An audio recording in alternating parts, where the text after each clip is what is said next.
Hallelujah. നമ്മൾ കഴിഞ്ഞ സെഷനിൽ ലോത്ത് അബ്രഹാമിനെ വിട്ട് പിരിഞ്ഞപ്പോൾ കർത്താവ് അവന് കൊടുക്കുന്ന വാഗ്ദത്തമാണ് നമ്മൾ കാണുന്നത്. ദൈവം അവനെ പണിതുകൊണ്ടിരിക്കുകയാണ്. അതിനകത്ത് വളരെ പ്രയാസകരമായ ദുരന്തങ്ങളിലൂടെയൊക്കെ അവനെ കടന്നു പോകേണ്ടി വന്നു.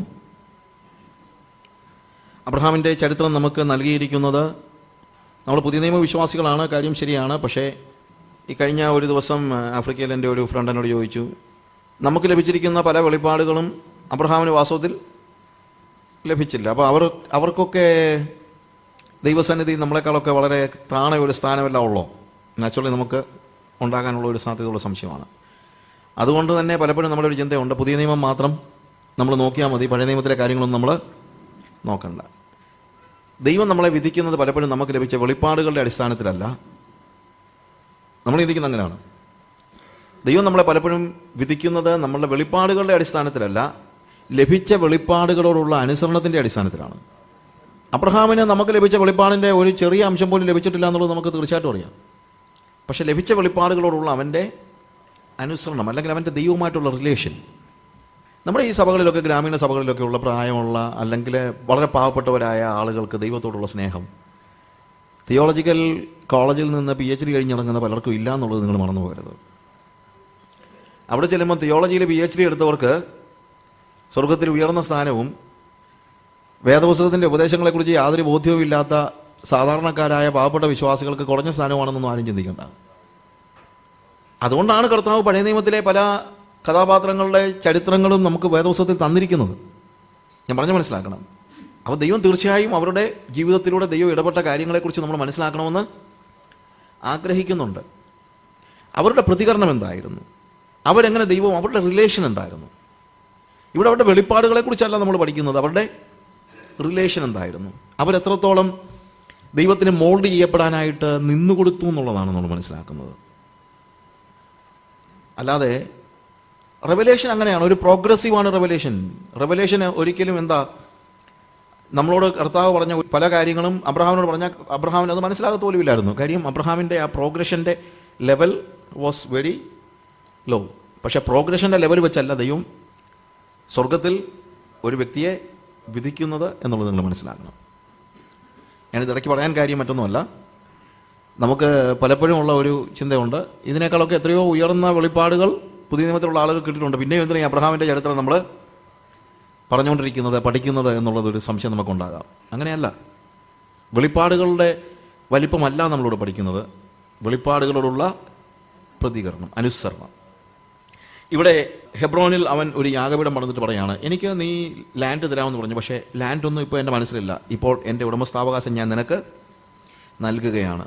അതാണ് ഉടമസ്ഥാവകാശം ദൈവത്തിന് വിട്ടുകൊടുത്ത അവസ്ഥ. എന്നാൽ അതേസമയം അവൻ്റെ ജീവിതത്തിലെ പാളിച്ചകളെ നമ്മൾ മറക്കുന്നൊന്നുമില്ല.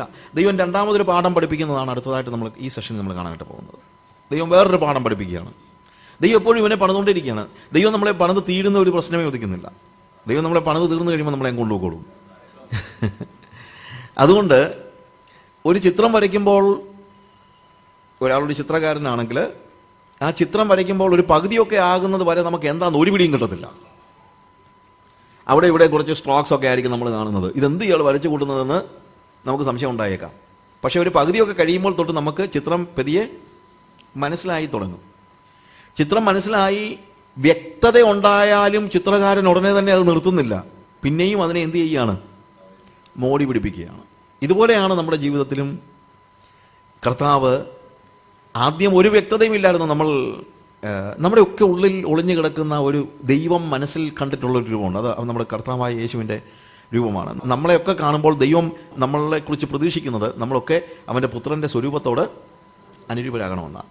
അതിനുവേണ്ടി അവൻ ചില സ്ഥലങ്ങളൊക്കെ ചെത്തുകയും ചില സ്ഥലങ്ങളിലൊക്കെ പണിയുകയും ഒക്കെ ചെയ്യും. അങ്ങനെ പണിയുമ്പം ചെറിയൊരു ഷേപ്പൊക്കെ ഉണ്ടാകും. ചെറിയൊരു ഷേപ്പ് ഉണ്ടാകുമ്പോൾ അവൻ നിർത്തുന്നില്ല, പിന്നെയും അവൻ എന്ത് ചെയ്യുന്നു, പണിതുകൊണ്ടേ ഇരിക്കുന്നു. എപ്പോൾ വരെ? അവൻ്റെ പുത്രൻ്റെ സ്വരൂപത്തോട് നമ്മൾ അനുരൂപരാകും വരെയും നമ്മളെ പണിതെടുത്തുകൊണ്ടേയിരിക്കുന്നു. അബ്രഹാമിൻ്റെ ജീവിതത്തിൽ അവൻ്റെ മുന്നോട്ടുള്ള യാത്രയിൽ, വിശ്വാസയാത്രയിൽ എപ്പോഴും ദൈവം അവനെ പണിതുകൊണ്ടേയിരിക്കുന്നതാണ്, ഉയർത്തിക്കൊണ്ടേയിരിക്കുന്നതാണ്, വളർത്തിക്കൊണ്ടേയിരിക്കുന്നതാണ് നമുക്ക് പലപ്പോഴും കാണാനായിട്ട് പറ്റുന്നത്. ഉൽപ്പത്തി പുസ്തകം 14-ാം അധ്യായത്തിലേക്ക് വായിക്കുമ്പോൾ നമ്മളിവിടെ ഒരു യുദ്ധമാണ് കാണുന്നത്. അതിൻ്റെ 9-ാമത്തെ വാക്യം വായിക്കുമ്പോൾ 8-ാമത്തെ വാക്യം മുതൽ, അപ്പോൾ സോദോം രാജാവും ഗൊമോറ രാജാവും ആത്മാ രാജാവും സബോയിം രാജാവും സോവാർ എന്ന ബേലയിലെ രാജാവും പുറപ്പെട്ട് സിദ്ദീം താഴ്വരയിൽ വെച്ച് ഏലാം രാജാവായ കെദോർലയോമോർ, ജാതികളുടെ രാജാവായ തീദാൽ, ഷിനാർ രാജാവായ അംറാഫെൽ, എലാസർ രാജാവായ അരിയോക്ക് എന്നിവരുടെ നേരെ പടനിർത്തി. 4 രാജാക്കന്മാർ 5 രാജാക്കന്മാരുടെ നേരെ തന്നെ. ഒരു യുദ്ധം, 4 രാജാക്കന്മാർ 5 രാജാക്കന്മാരുടെ നേരെ തന്നെ. നമ്മൾ ഉദ്ദേശിക്കുന്ന പോലെ ഇത് വലിയ സാമ്രാജ്യങ്ങളോ മഹാസാമ്രാജ്യങ്ങളോ ഒന്നും അല്ല, ചെറിയ പട്ടണങ്ങളൊക്കെയാണ്. സോദോം രാജാവ് എന്നൊക്കെ പറയുമ്പോഴത്തേക്ക് അവൻ ഒരു don't think that it's a big, അങ്ങനെയൊന്നും അല്ല. ഇതൊക്കെ ആ കാലയളവിൽ നാട്ടുരാജ്യങ്ങൾ എന്ന് നമ്മൾ പറയുമല്ലോ. നമ്മുടെ കാലത്തും പണ്ട് മാവേലിക്കര രാജ്യം തൊട്ട് കാർത്തികപ്പള്ളി രാജ്യം വരെയൊക്കെ ഉണ്ടായിരുന്ന സമയമുണ്ട് നമുക്ക്. ആ നാട്ടുരാജ്യങ്ങൾ പോലെയുള്ള ചെറിയ ചെറിയ രാജ്യങ്ങളാണിത്. അതിനകത്ത് 4 രാജാക്കന്മാർ 5 രാജാക്കന്മാർക്കെതിരെ പടനിർത്തി. അല്ലെങ്കിൽ അങ്ങോട്ടും ഇങ്ങോട്ടും ഒരു സൈഡിൽ 5 രാജാക്കന്മാർ, മറ്റു സൈഡിൽ 4 രാജാക്കന്മാർ. പക്ഷെ സംഭവിച്ചതെന്ന് ചോദിച്ചു കഴിഞ്ഞാൽ ഈ 4 രാജാക്കന്മാർ 5 രാജാക്കന്മാരെ തോൽപ്പിച്ചു കളഞ്ഞു. അന്നത്തെ കാലത്ത് അതിൻ്റെ 10-ാമത്തെ വാക്യത്തിൽ നമ്മൾ കാണുന്നുണ്ട്, അവിടെ 4 രാജാക്കന്മാർ അവരെ തോൽപ്പിച്ചു കഴിഞ്ഞപ്പോഴത്തേക്ക് ഈ രാജാക്കന്മാരുടെ കൂട്ടത്തിൽ ഒരു രാജാവ് സോദോം രാജാവായിരുന്നു. അതുകൊണ്ട് 11-ാമത്തെ വാക്യത്തിൽ സോദോമിലും ഗോമോറയിലുള്ള സമ്പത്തും ഭക്ഷണ സാധനങ്ങളും എല്ലാം അവർ എടുത്തുകൊണ്ടുപോയി. അബ്രാമിന്റെ സഹോദരന്റെ മകനായി സോദോമിൽ പാർത്തിരുന്ന ലോത്തിനെയും അവന്റെ സമ്പത്തിനെയും അവർ കൊണ്ടുപോയി. അതെന്നും നടക്കുന്ന കാര്യമാണ്. അക്കാലത്ത് അങ്ങോട്ടും ഇങ്ങോട്ടുള്ള ചെറിയ ചെറിയ യുദ്ധങ്ങൾ എന്നൊക്കെ പറയുന്നത് ഒരു സാധാരണ കാര്യമാണ്. അന്നത്തെ കാട്ടുനീതി എന്നൊക്കെ നമ്മൾ പറയുന്നത് പോലെ അന്നത്തെ നീതി അതാണ്. അന്ന് യുദ്ധം ചെയ്യുന്നതൊന്നും ഒരു തെറ്റായിട്ടൊന്നും ആൾക്കാർ ചിന്തിച്ചിരുന്നില്ല. യുദ്ധം ചെയ്യുന്ന എന്തിനാണെന്ന് ചോദിച്ചു കഴിഞ്ഞാൽ വലിയ സാമ്രാജ്യങ്ങൾ പിടിച്ചെടുക്കാനൊന്നുമല്ല, സമ്പത്തിന് വേണ്ടിയാണ്, ഭക്ഷണത്തിന് വേണ്ടിയാണ്. അല്ലെങ്കിൽ അവിടെ ഉണ്ടായിരുന്ന സമ്പത്തും പണവും അതുപോലെ ഭക്ഷണ സാധനങ്ങളും അവർ പറയുന്നത് കൊള്ള എന്ന് പറയുന്ന പ്രൈസ് ഓഫ് വാർ എന്ന് പറയുന്ന അതിനു വേണ്ടിയാണ്. കൊള്ള മുതൽ അതെന്ത് ലക്ഷ്യത്തോടു കൂടെയാണ്? വേറെ പ്രത്യേകിച്ച് കാര്യങ്ങളൊന്നും ഉണ്ടായിട്ടൊന്നുമില്ല. അതുകൊണ്ട് അവർ അടുത്ത ഒരു വർഷം ജീവിക്കണം, പിറ്റേ വർഷം പിന്നെയും യുദ്ധമുണ്ട്. എല്ലാ വർഷവും യുദ്ധം. രാജാക്കന്മാർ യുദ്ധത്തിന് പുറപ്പെടും കാലം എന്ന് ദാവീദിന്റെ കാലത്ത് എഴുതിയിരിക്കുന്നത് പോലെ യുദ്ധത്തിന് പുറപ്പെടുന്ന കാലം എന്ന് വെച്ചാൽ യുദ്ധം അവരുടെ ഒരു സീസണലാണ്. കൊയ്ത്തിന്റെ സമയത്താണ് ഇവരെന്ത് ചെയ്യുന്നത്? പലപ്പോഴും യുദ്ധത്തിന് പുറപ്പെടുന്നത്. വിതയ്ക്കുന്ന സമയത്ത് ആരും യുദ്ധത്തിന് പോകത്തില്ല. കൊയ്യുന്ന സമയമാകുമ്പോഴത്തേക്ക് പെട്ടെന്ന് യുദ്ധത്തിന് പോയി ഇത് എടുത്തുകൊണ്ട് പോകുന്നു. അങ്ങനെ സോദോം കൊള്ളയടിക്കപ്പെടുന്നു, ലോത്തും അവന്റെ സമ്പത്തും എല്ലാം കൊള്ള മുതലായിട്ട് പോകുന്നതാണ് നമ്മൾ 11-12 വാക്യങ്ങൾ കാണുന്നത്. അബ്രാം വിവരം അറിയുന്നു. ഞാൻ പെട്ടെന്ന് പറഞ്ഞു പോകണം. 13-ാമത്തെ വാക്യത്തിൽ അബ്രാം അതിന്റെ വിവരം അറിഞ്ഞു കഴിഞ്ഞപ്പോൾ 14-ാമത്തെ വാക്യത്തിൽ അബ്രാം യുദ്ധത്തിന് പുറപ്പെടുന്നതാണ് നമ്മൾ കാണുന്നത്. തന്റെ സഹോദരനെ ബദ്ധനാക്കി കൊണ്ട് പോയി എന്ന് അബ്രാം കേട്ടപ്പോൾ അവൻ തന്റെ വീട്ടിൽ ജനിച്ചവരും അഭ്യാസികളുമായ 318 പേരെ കൂട്ടിക്കൊണ്ട് ദാൻ വരെ പിന്തുടർന്ന് രാത്രിയിൽ അവനും അവരുടെ ദാസന്മാരും അവരുടെ നേരെ ഭാഗമായി പിരിഞ്ഞു ചെന്ന് അവരെ തോൽപ്പിച്ച് ദമ്മശേക്കിന്റെ ഇടതുഭാഗത്ത് ഉള്ള ഹോബ വരെ അവരെ പിന്തുടർന്നു. സോദോം പിടിക്കപ്പെട്ടു എന്ന് മനസ്സിലാക്കി കഴിഞ്ഞപ്പോൾ അതിനേക്കാൾ ഉപരി അവന് പെട്ടെന്ന് മനസ്സിലായ കാര്യം എന്താണ്? തന്റെ സഹോദരനായ ലോത്തിനെ പിടിച്ചുകൊണ്ട് പോയി എന്ന് കണ്ടപ്പോൾ അബ്രാമിന്റെ പ്രതികരണം എന്താണ്? ഇതാണ് ഞാൻ പറഞ്ഞത്. നമ്മൾ അബ്രഹാമിന്റെ ചരിത്രം പഠിക്കുന്നത് അബ്രഹാമിന്റെ റെവലേഷൻസ് പഠിക്കാൻ മാത്രമല്ല. എന്താണ് അബ്രഹാം എങ്ങനെയാണ് ദൈവം അവന് കൊടുത്ത റെവലേഷനിൽ അബ്രഹാം എങ്ങനെയാണ് പ്രതികരിക്കുന്നത് നോക്കിയാണ്. അബ്രഹാം വിവരം അറിഞ്ഞു കഴിഞ്ഞപ്പോൾ അബ്രഹാം യുദ്ധത്തിന് പോകുന്നു. അല്ലാതെ അബ്രഹാം പറഞ്ഞില്ല, ഇതാ ഞാൻ പറഞ്ഞത്, ഞാൻ അന്നേ പറഞ്ഞതാ മോനെ, നീ കാഴ്ചയുടെ പുറകെ പോകരുതേ, വിശ്വാസത്തിന്റെ ജീവിതം ജീവിക്കണമെന്നൊക്കെ പറഞ്ഞാണെന്ന് പറഞ്ഞില്ല. അങ്ങനെ പറഞ്ഞാൽ ഉടനെ അങ്ങോട്ടങ്ങ് ജീവിക്കാൻ പറ്റുന്ന കാര്യവുമല്ല. നിങ്ങൾ മനസ്സിലാക്കണം, വിശ്വാസത്തിന്റെ ജീവിതം എന്നൊക്കെ പറയുന്നത് എന്താ? ദൈവത്തിന്റെ ദർശനമില്ലാതെ നടക്കുന്ന ഒരു കാര്യം അല്ല. ഇപ്പോ ഇതിനകത്ത് നമ്മൾ മറ്റൊരു കാര്യം കൂടെ ഓർക്കണം. അബ്രഹാം ലോത്തിനെ എന്തായി കാര്യങ്ങളൊക്കെ പറഞ്ഞ് മനസ്സിലാക്കാത്തത്? അതല്ലയോ സ്നേഹം ഉണ്ടെങ്കിൽ ചെയ്യേണ്ടത്? നമുക്ക് നാച്ചുറലി സംശയം തോന്നാം. പക്ഷേ ഒരു ഇവന്റിലൊക്കെ നമുക്ക് വേണമെങ്കിൽ കാര്യങ്ങൾ പറഞ്ഞ് മനസ്സിലാക്കാം. പക്ഷേ സ്വഭാവം എന്ന് പറഞ്ഞാൽ പലപ്പോഴും കാര്യങ്ങൾ പറഞ്ഞ് മനസ്സിലാക്കണം. ഒരു തെറ്റി എൻ്റെ അടുത്ത് ഒന്നാമത്തെ കാര്യം നമ്മൾ മനസ്സിലാക്കണം, പലപ്പോഴും നമുക്ക് ആളുകളെ സഹായിക്കാൻ പറ്റുന്ന എപ്പോഴാണെന്ന് അറിയാമോ? യൂദായുടെ ലേഖനത്തിൽ ഒരു വാക്യമുണ്ട്, സംശയിക്കുന്നവരായ ചിലരോട് കരുണ കാണിപ്പിക്കുന്നു. ഈ വാക്യം ഞാൻ ഒത്തിരി ആലോചിച്ചിട്ടുണ്ട്. ഇതെന്ത് സംശയിക്കുന്നവരായ ചിലരോട് കരുണ കാണിപ്പിൻ? എന്താണെന്നറിയാമോ? സംശയിക്കുന്നവരോട് മാത്രമേ നമുക്ക് കരുണ കാണിക്കാൻ പറ്റൂ. ഒരു സംശയം ഇല്ലാത്തതുകൊണ്ട് നമ്മളിപ്പോൾ ഇങ്ങനെ കരുണ കാണിക്കുന്നത്, അല്ലെങ്കിൽ അവനെ എങ്ങനെയാണ് നമ്മൾ കാര്യങ്ങൾ പറഞ്ഞ് മനസ്സിലാക്കുന്നത്? ഞാൻ ഈ കഴിഞ്ഞ ദിവസം ഒരാളോട് ഇങ്ങനെ സംസാരിച്ചപ്പോഴത്തെ പറഞ്ഞൊരു കാര്യമുണ്ട്. വഴി തെറ്റിപ്പോയവനെ നമുക്ക് നേരെ ആയ വഴിയിലൂടെ നടത്താൻ പറ്റും. എന്നാൽ തെറ്റായ വഴി തിരഞ്ഞെടുത്തവനെ നമുക്ക് എന്ത് ചെയ്യാൻ പറ്റത്തില്ല? മാറ്റാൻ പറ്റത്തില്ല. വഴി തെറ്റിപ്പോയവരെ അവർ കൺഫ്യൂഷനിലാണ്. അത് ശരിയാണോ തെറ്റാണോ എന്നുള്ള കൺഫ്യൂഷൻ അവർക്കുണ്ട്. അവർ ടീച്ചബിൾ ആണ്. അവരെ മാത്രമേ നമുക്ക് മടക്കി കൊണ്ടുവരാൻ പറ്റുള്ളൂ. തെറ്റായ വഴി തിരഞ്ഞെടുക്കുന്ന ഒരാളെ നമുക്കൊരു പക്ഷേ മടക്കി കൊണ്ടുവരാൻ പറ്റിയില്ലെന്നിരിക്കും. നമുക്കതിന് ദുഃഖമുണ്ട്, ദുഃഖമില്ലെന്നല്ല. അവിടെ അവരോട് സ്നേഹമില്ലാഞ്ഞിട്ടൊന്നുമല്ല. അവർ തെറ്റായ വഴി എന്ത് ചെയ്യുകയാണ്? തെരഞ്ഞെടുക്കുകയാണ്. അവിടെയാണ് നമ്മൾ നമ്മുടെ ക്യാരക്ടർ കൊണ്ട് ആളുകളെ രൂപാന്തരപ്പെടുത്തേണ്ടത്. കാര്യം അവർ സംശയം ചോദിച്ച് വരുന്നില്ല നമ്മുടെ അടുത്ത്. സംശയം ചോദിച്ച് വരുന്നവൻ്റെ അടുത്ത് പ്രൊക്ലമേഷൻ പറ്റും. സംശയം ഇല്ലാത്തവൻ്റെ അടുത്ത് പ്രൊക്ലമേഷൻ പറ്റത്തില്ല. അവൻ്റെ അടുത്ത് എന്താണ് വേണ്ടത്? ലൈഫാണ്, നമ്മുടെ ലൈഫ്. അതുകൊണ്ട് അബ്രഹാം ലോത്തിനോട് സ്നേഹമില്ലാത്ത ആളൊന്നുമല്ല, സ്നേഹം കൂടുതലുള്ള ആളാണ്. അതുകൊണ്ട് സ്നേഹത്തിൻ്റെ പ്രതിഫലനമായിട്ട് വെറുതെ അവനെ നേരെയാക്കാനായിട്ട് അവൻ പരിശ്രമിച്ചില്ലെന്ന് പറഞ്ഞിട്ട് കാര്യമില്ല. ഇത്രയും വർഷങ്ങൾ ഈ അബ്രഹാമിൻ്റെ കൂടെ ജീവിച്ചിട്ടും അവൻ എന്ത് തിരഞ്ഞെടുത്തു?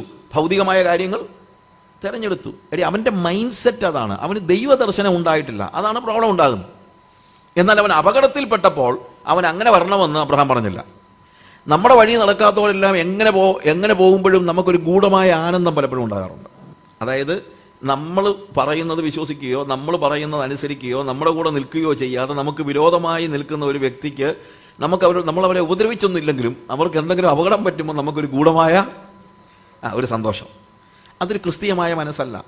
ചിലപ്പോൾ ആളുകൾ പറയുന്നത് ക്ഷാമവും ഭൂകമ്പമൊക്കെ ഉണ്ടാകണം ബ്രദറെ, കർത്താവിൻ്റെ വരവിന് മുമ്പായിട്ട് ഇതൊക്കെ സംഭവിക്കുമെന്ന് പറഞ്ഞിട്ടുണ്ട്, ഭൂകമ്പം ഉണ്ടാകണം എന്ന് പറയുന്നത് ക്രിസ്തുവിൻ്റെ മനസ്സല്ല. ഞാൻ പറയട്ടെ, ഞാൻ ഒരു പ്രവചനം പ്രവചിച്ചിട്ട് അതങ്ങ് തെറ്റിപ്പോയാലും എനിക്ക് സങ്കടമൊന്നുമില്ല. ഒരാൾ മരിക്കുമെന്ന് പറഞ്ഞിട്ട് അയാൾ ജീവിച്ചു കഴിഞ്ഞാൽ എനിക്കൊരു സങ്കടവുമില്ല. എൻ്റെ പ്രവചനം തെറ്റിയെന്ന് പറഞ്ഞാൽ എനിക്കൊരു സങ്കടവുമില്ല. ഒന്നുമില്ല, മനുഷ്യൻ ജീവിച്ചല്ലോ. ചിലപ്പോൾ ആളുകൾ എന്നോട് പറയും ഇയാളെ പ്രവചിച്ചല്ലോ അവർ മരിക്കുമെന്ന്, എന്നിട്ട് ഞങ്ങളാരും മരിച്ചില്ലല്ലോ. ഇതൊക്കെയാണ് വാസ്തവത്തിൽ യോനായിക്കും പറ്റിയത്. യോന പോയി പറഞ്ഞു 40 ദിവസം കഴിയുമ്പോൾ എല്ലാവരും ദൈവം പ്രവർത്തിക്കും, ഇടുത്തി വീഴും, മരിക്കും എന്ന് പറഞ്ഞു. 40 ദിവസം കഴിഞ്ഞിട്ടും ദൈവം ഇടുത്തി ഒന്നും വീഴിച്ചില്ല. അപ്പോഴത്തേക്ക് നാട്ടുകാരൊക്കെ ചിലപ്പോൾ ചോദിച്ചു കാണും, യോന പ്രവാചകോ 40 ദിവസം കഴിയുമ്പോൾ ഇതെല്ലാം കൂടെ തീരുമെന്നൊക്കെ പറഞ്ഞിട്ട് ഒന്നും തീർന്നില്ലല്ലോ, എന്ത് ചെയ്യേ, ഞങ്ങളിവിടെ തന്നെ ഉണ്ടല്ലോ എന്ന് പറഞ്ഞപ്പോഴാണ് ഇവൻ ബൂത്ത് കെട്ടി അപ്പുറത്ത് പോയി ഇപ്പം തീ വീഴിക്കണമെന്ന് പ്രാർത്ഥിക്കുന്നത്.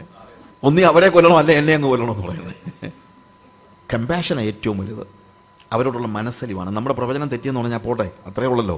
ഇപ്പോൾ ജെറമയ ഒക്കെ അങ്ങനെ ഒരു മനുഷ്യനായിരുന്നു. ജെറമയ 70 വർഷം കഴിഞ്ഞിട്ട് പ്രവാസത്തിൽ നിന്ന് ആളുകൾ മടങ്ങി വരികയുള്ളൂ എന്ന് പറഞ്ഞപ്പോൾ ഒഫീഷ്യൽ പ്രോഫറ്റ് വന്നിട്ട് പറഞ്ഞു ഇല്ല, 2 വർഷത്തിനകം മടക്കി വരുത്തും. ജെറമയ പറഞ്ഞതെന്നറിയാമോ? ആമേൻ, യഹോവ അങ്ങനെ ചെയ്യുമാറാകട്ടെ. എൻ്റെ പ്രവചനം തെറ്റിയാലും എനിക്ക് വിഷയമില്ല. ഇസ്രായേൽ ജനത അവിടെ പോയി കഷ്ടം അനുഭവിക്കണമെന്ന് എനിക്ക് നിർബന്ധമൊന്നും ഇല്ല. അവർ മടങ്ങി വരണമെന്നാണ് എൻ്റെ ആഗ്രഹം. പക്ഷേ 7 വർഷം കഴിഞ്ഞ് മടക്കി വരത്തുള്ളൂ. എനിക്കറിയാം. ദൈവം എന്നോട് പറഞ്ഞിട്ടുണ്ട് 7 വർഷം കഴിഞ്ഞിട്ടേ മടങ്ങി വരത്തുള്ളൂ എന്നുള്ളത്. പക്ഷേ എൻ്റെ ആഗ്രഹം 70 കൊല്ലവന്മാരവിടെ കഷ്ടപ്പെടണമെന്നൊന്നുമല്ല. ഈ ജനം മടങ്ങി വരണമെന്നുള്ളതാണ് എൻ്റെ ആഗ്രഹം. ഇതാണ് യഥാർത്ഥ പ്രവാചകൻ്റെ മനസ്സ് എന്ന് പറയുന്നത്. ഇതാണ് യഥാർത്ഥ ആത്മീകൻ്റെ മനസ്സെന്ന് പറയുന്നത്. അബ്രഹാം പറയുന്നില്ല അവനത് അനുഭവിക്കണം എന്ന് പറയുന്നില്ല. നമ്മളവിടെ കാണുന്നതെന്നറിയാമോ? ഉടനെ തന്നെ കൊണ്ടുപോയി എന്ന് അബ്രഹാം കേട്ടപ്പോൾ അറ്റ്വാൻസ് അവൻ തൻ്റെ വീട്ടിൽ ജനിച്ച ഒരു അഭ്യാസികളുമായ 318 പേരെ കൂട്ടിക്കൊണ്ട് ദാൻ വരെ പിന്തുടർന്നു. രാത്രിയിൽ അവനും അവൻ്റെ ദാസന്മാരും അവരുടെ നേരെ ഭാഗമായി പിരിഞ്ഞു ചെന്ന് അവരെ തോൽപ്പിച്ചു. നോക്ക്, വഴക്കുണ്ടാക്കി പിരിഞ്ഞ സഹോദരൻ അപകടത്തിലാണെന്ന് കണ്ടപ്പോൾ ആ രാത്രിയിൽ അവൻ യുദ്ധത്തിന് പുറപ്പെട്ടു. ഈ മനസ്സ് നമുക്കുണ്ടോ? ഇവിടെയാണ് അബ്രഹാമിൽ നിന്ന് നമ്മൾ പാഠങ്ങൾ പഠിക്കേണ്ടത്. അവനവൻ്റെ സഹോദരൻ്റെ നഷ്ടം ഒരിക്കലും സന്തോഷം ഉണ്ടാക്കിയില്ല എന്ന് തന്നെയല്ല, അവനെ മടക്കിക്കൊണ്ടുവരുവാനുള്ള വലിയ പരിശ്രമത്തിൽ അവൻ പോകണം. 318 അഭ്യാസികളുമായി അവൻ യുദ്ധത്തിന് പോകണം. അവൻ്റെ വീട്ടിൽ ജനിച്ചതായ 318 അഭ്യാസികൾ. ഒരുപക്ഷെ അബ്രഹാമും ഇതുപോലെയുള്ള ഒരു പശ്ചാത്തലം, നമ്മൾ അബ്രഹാമിനെ കുറിച്ചുള്ള ഒത്തിരി ആർക്കിയോളജിക്കൽ സ്റ്റഡീസൊക്കെ നടന്നിട്ടുണ്ട് അബ്രഹാമിൻ്റെ കാലഘട്ടത്തെക്കുറിച്ച്. നമുക്ക് അങ്ങനെ അബ്രഹാം എന്ന് പറയുന്ന വ്യക്തിയെക്കുറിച്ചുള്ള വലിയ കാര്യങ്ങളല്ല, പക്ഷേ അബിറു എന്ന് പറയുന്ന എബ്രായരുടെ പൂർവികരെന്ന അല്ലെങ്കിൽ ആ ഒരു ട്രൈബൽ സെറ്റപ്പിൽ അവർ ഇതുപോലെ തന്നെയുള്ള ട്രൈബൽ ഗ്രൂപ്പാണ്. അവരും ഇതുപോലെ യുദ്ധത്തിന് പോകുന്ന ആളുകളാണ്. അതുകൊണ്ടാണല്ലോ 318 അഭ്യാസികൾ എൻ്റെ വീട്ടിലുള്ളത്. ഇതുപോലെ തന്നെ പല സ്ഥലങ്ങളിൽ യുദ്ധത്തിന് പോവുകയും കാര്യങ്ങളൊക്കെ ചെയ്തുകൊണ്ടിരിക്കുകയും ചെയ്യുന്ന ഒരു ഗ്രൂപ്പിൽപ്പെട്ട ആളാണ് ആര്? അബ്രഹാം. അതുകൊണ്ട് അവൻ ഈസി ആയിരുന്നു പെട്ടെന്ന് തന്നെ 318 പേരെ കൊണ്ടുപോകാൻ. പക്ഷേ കർത്താവ് അവനെ വിളിച്ച് ഈ ദേശം നിനക്ക് തരുമെന്ന് പറഞ്ഞപ്പോൾ കർത്താവിനോട് പറഞ്ഞൊരു കാര്യമുണ്ട്, ഇനി നീ യുദ്ധം ചെയ്ത ദേശമൊന്നും പിടിച്ചടക്കേണ്ട കാര്യമൊന്നുമില്ല, ഈ പണി നീ നിർത്ത്, ഞാൻ നിന്നെ വിളിച്ചത് കൊണ്ട് ഇനി നിന്റെ സകല സോഴ്സും ഞാൻ തന്നെ ആയിരിക്കണം എന്ന് അവനോട് പറയുന്നു. അതവൻ അക്സെപ്റ്റ് ചെയ്തതാണ്. പക്ഷെ പെട്ടെന്ന് സഹോദരന് വേണ്ടി അവൻ എന്ത് ചെയ്തു? ഈ 318 അഭ്യാസികളെ പെട്ടെന്ന് തുരുമ്പൊക്കെ നമ്മൾ പറയുന്ന പോലെ പെട്ടെന്നൊന്ന് തുടച്ചെടുത്ത് എന്ന് പറയുന്നത് പോലെ ഈ 318 അഭ്യാസികളെ പെട്ടെന്ന് കൊണ്ടുപോയി പഴയ പണി ഒന്നുകൂടെ ചെയ്തു. അത്രയേ ഉള്ളൂ. പക്ഷെ സംഗതി അങ്ങ് വിജയിച്ചു.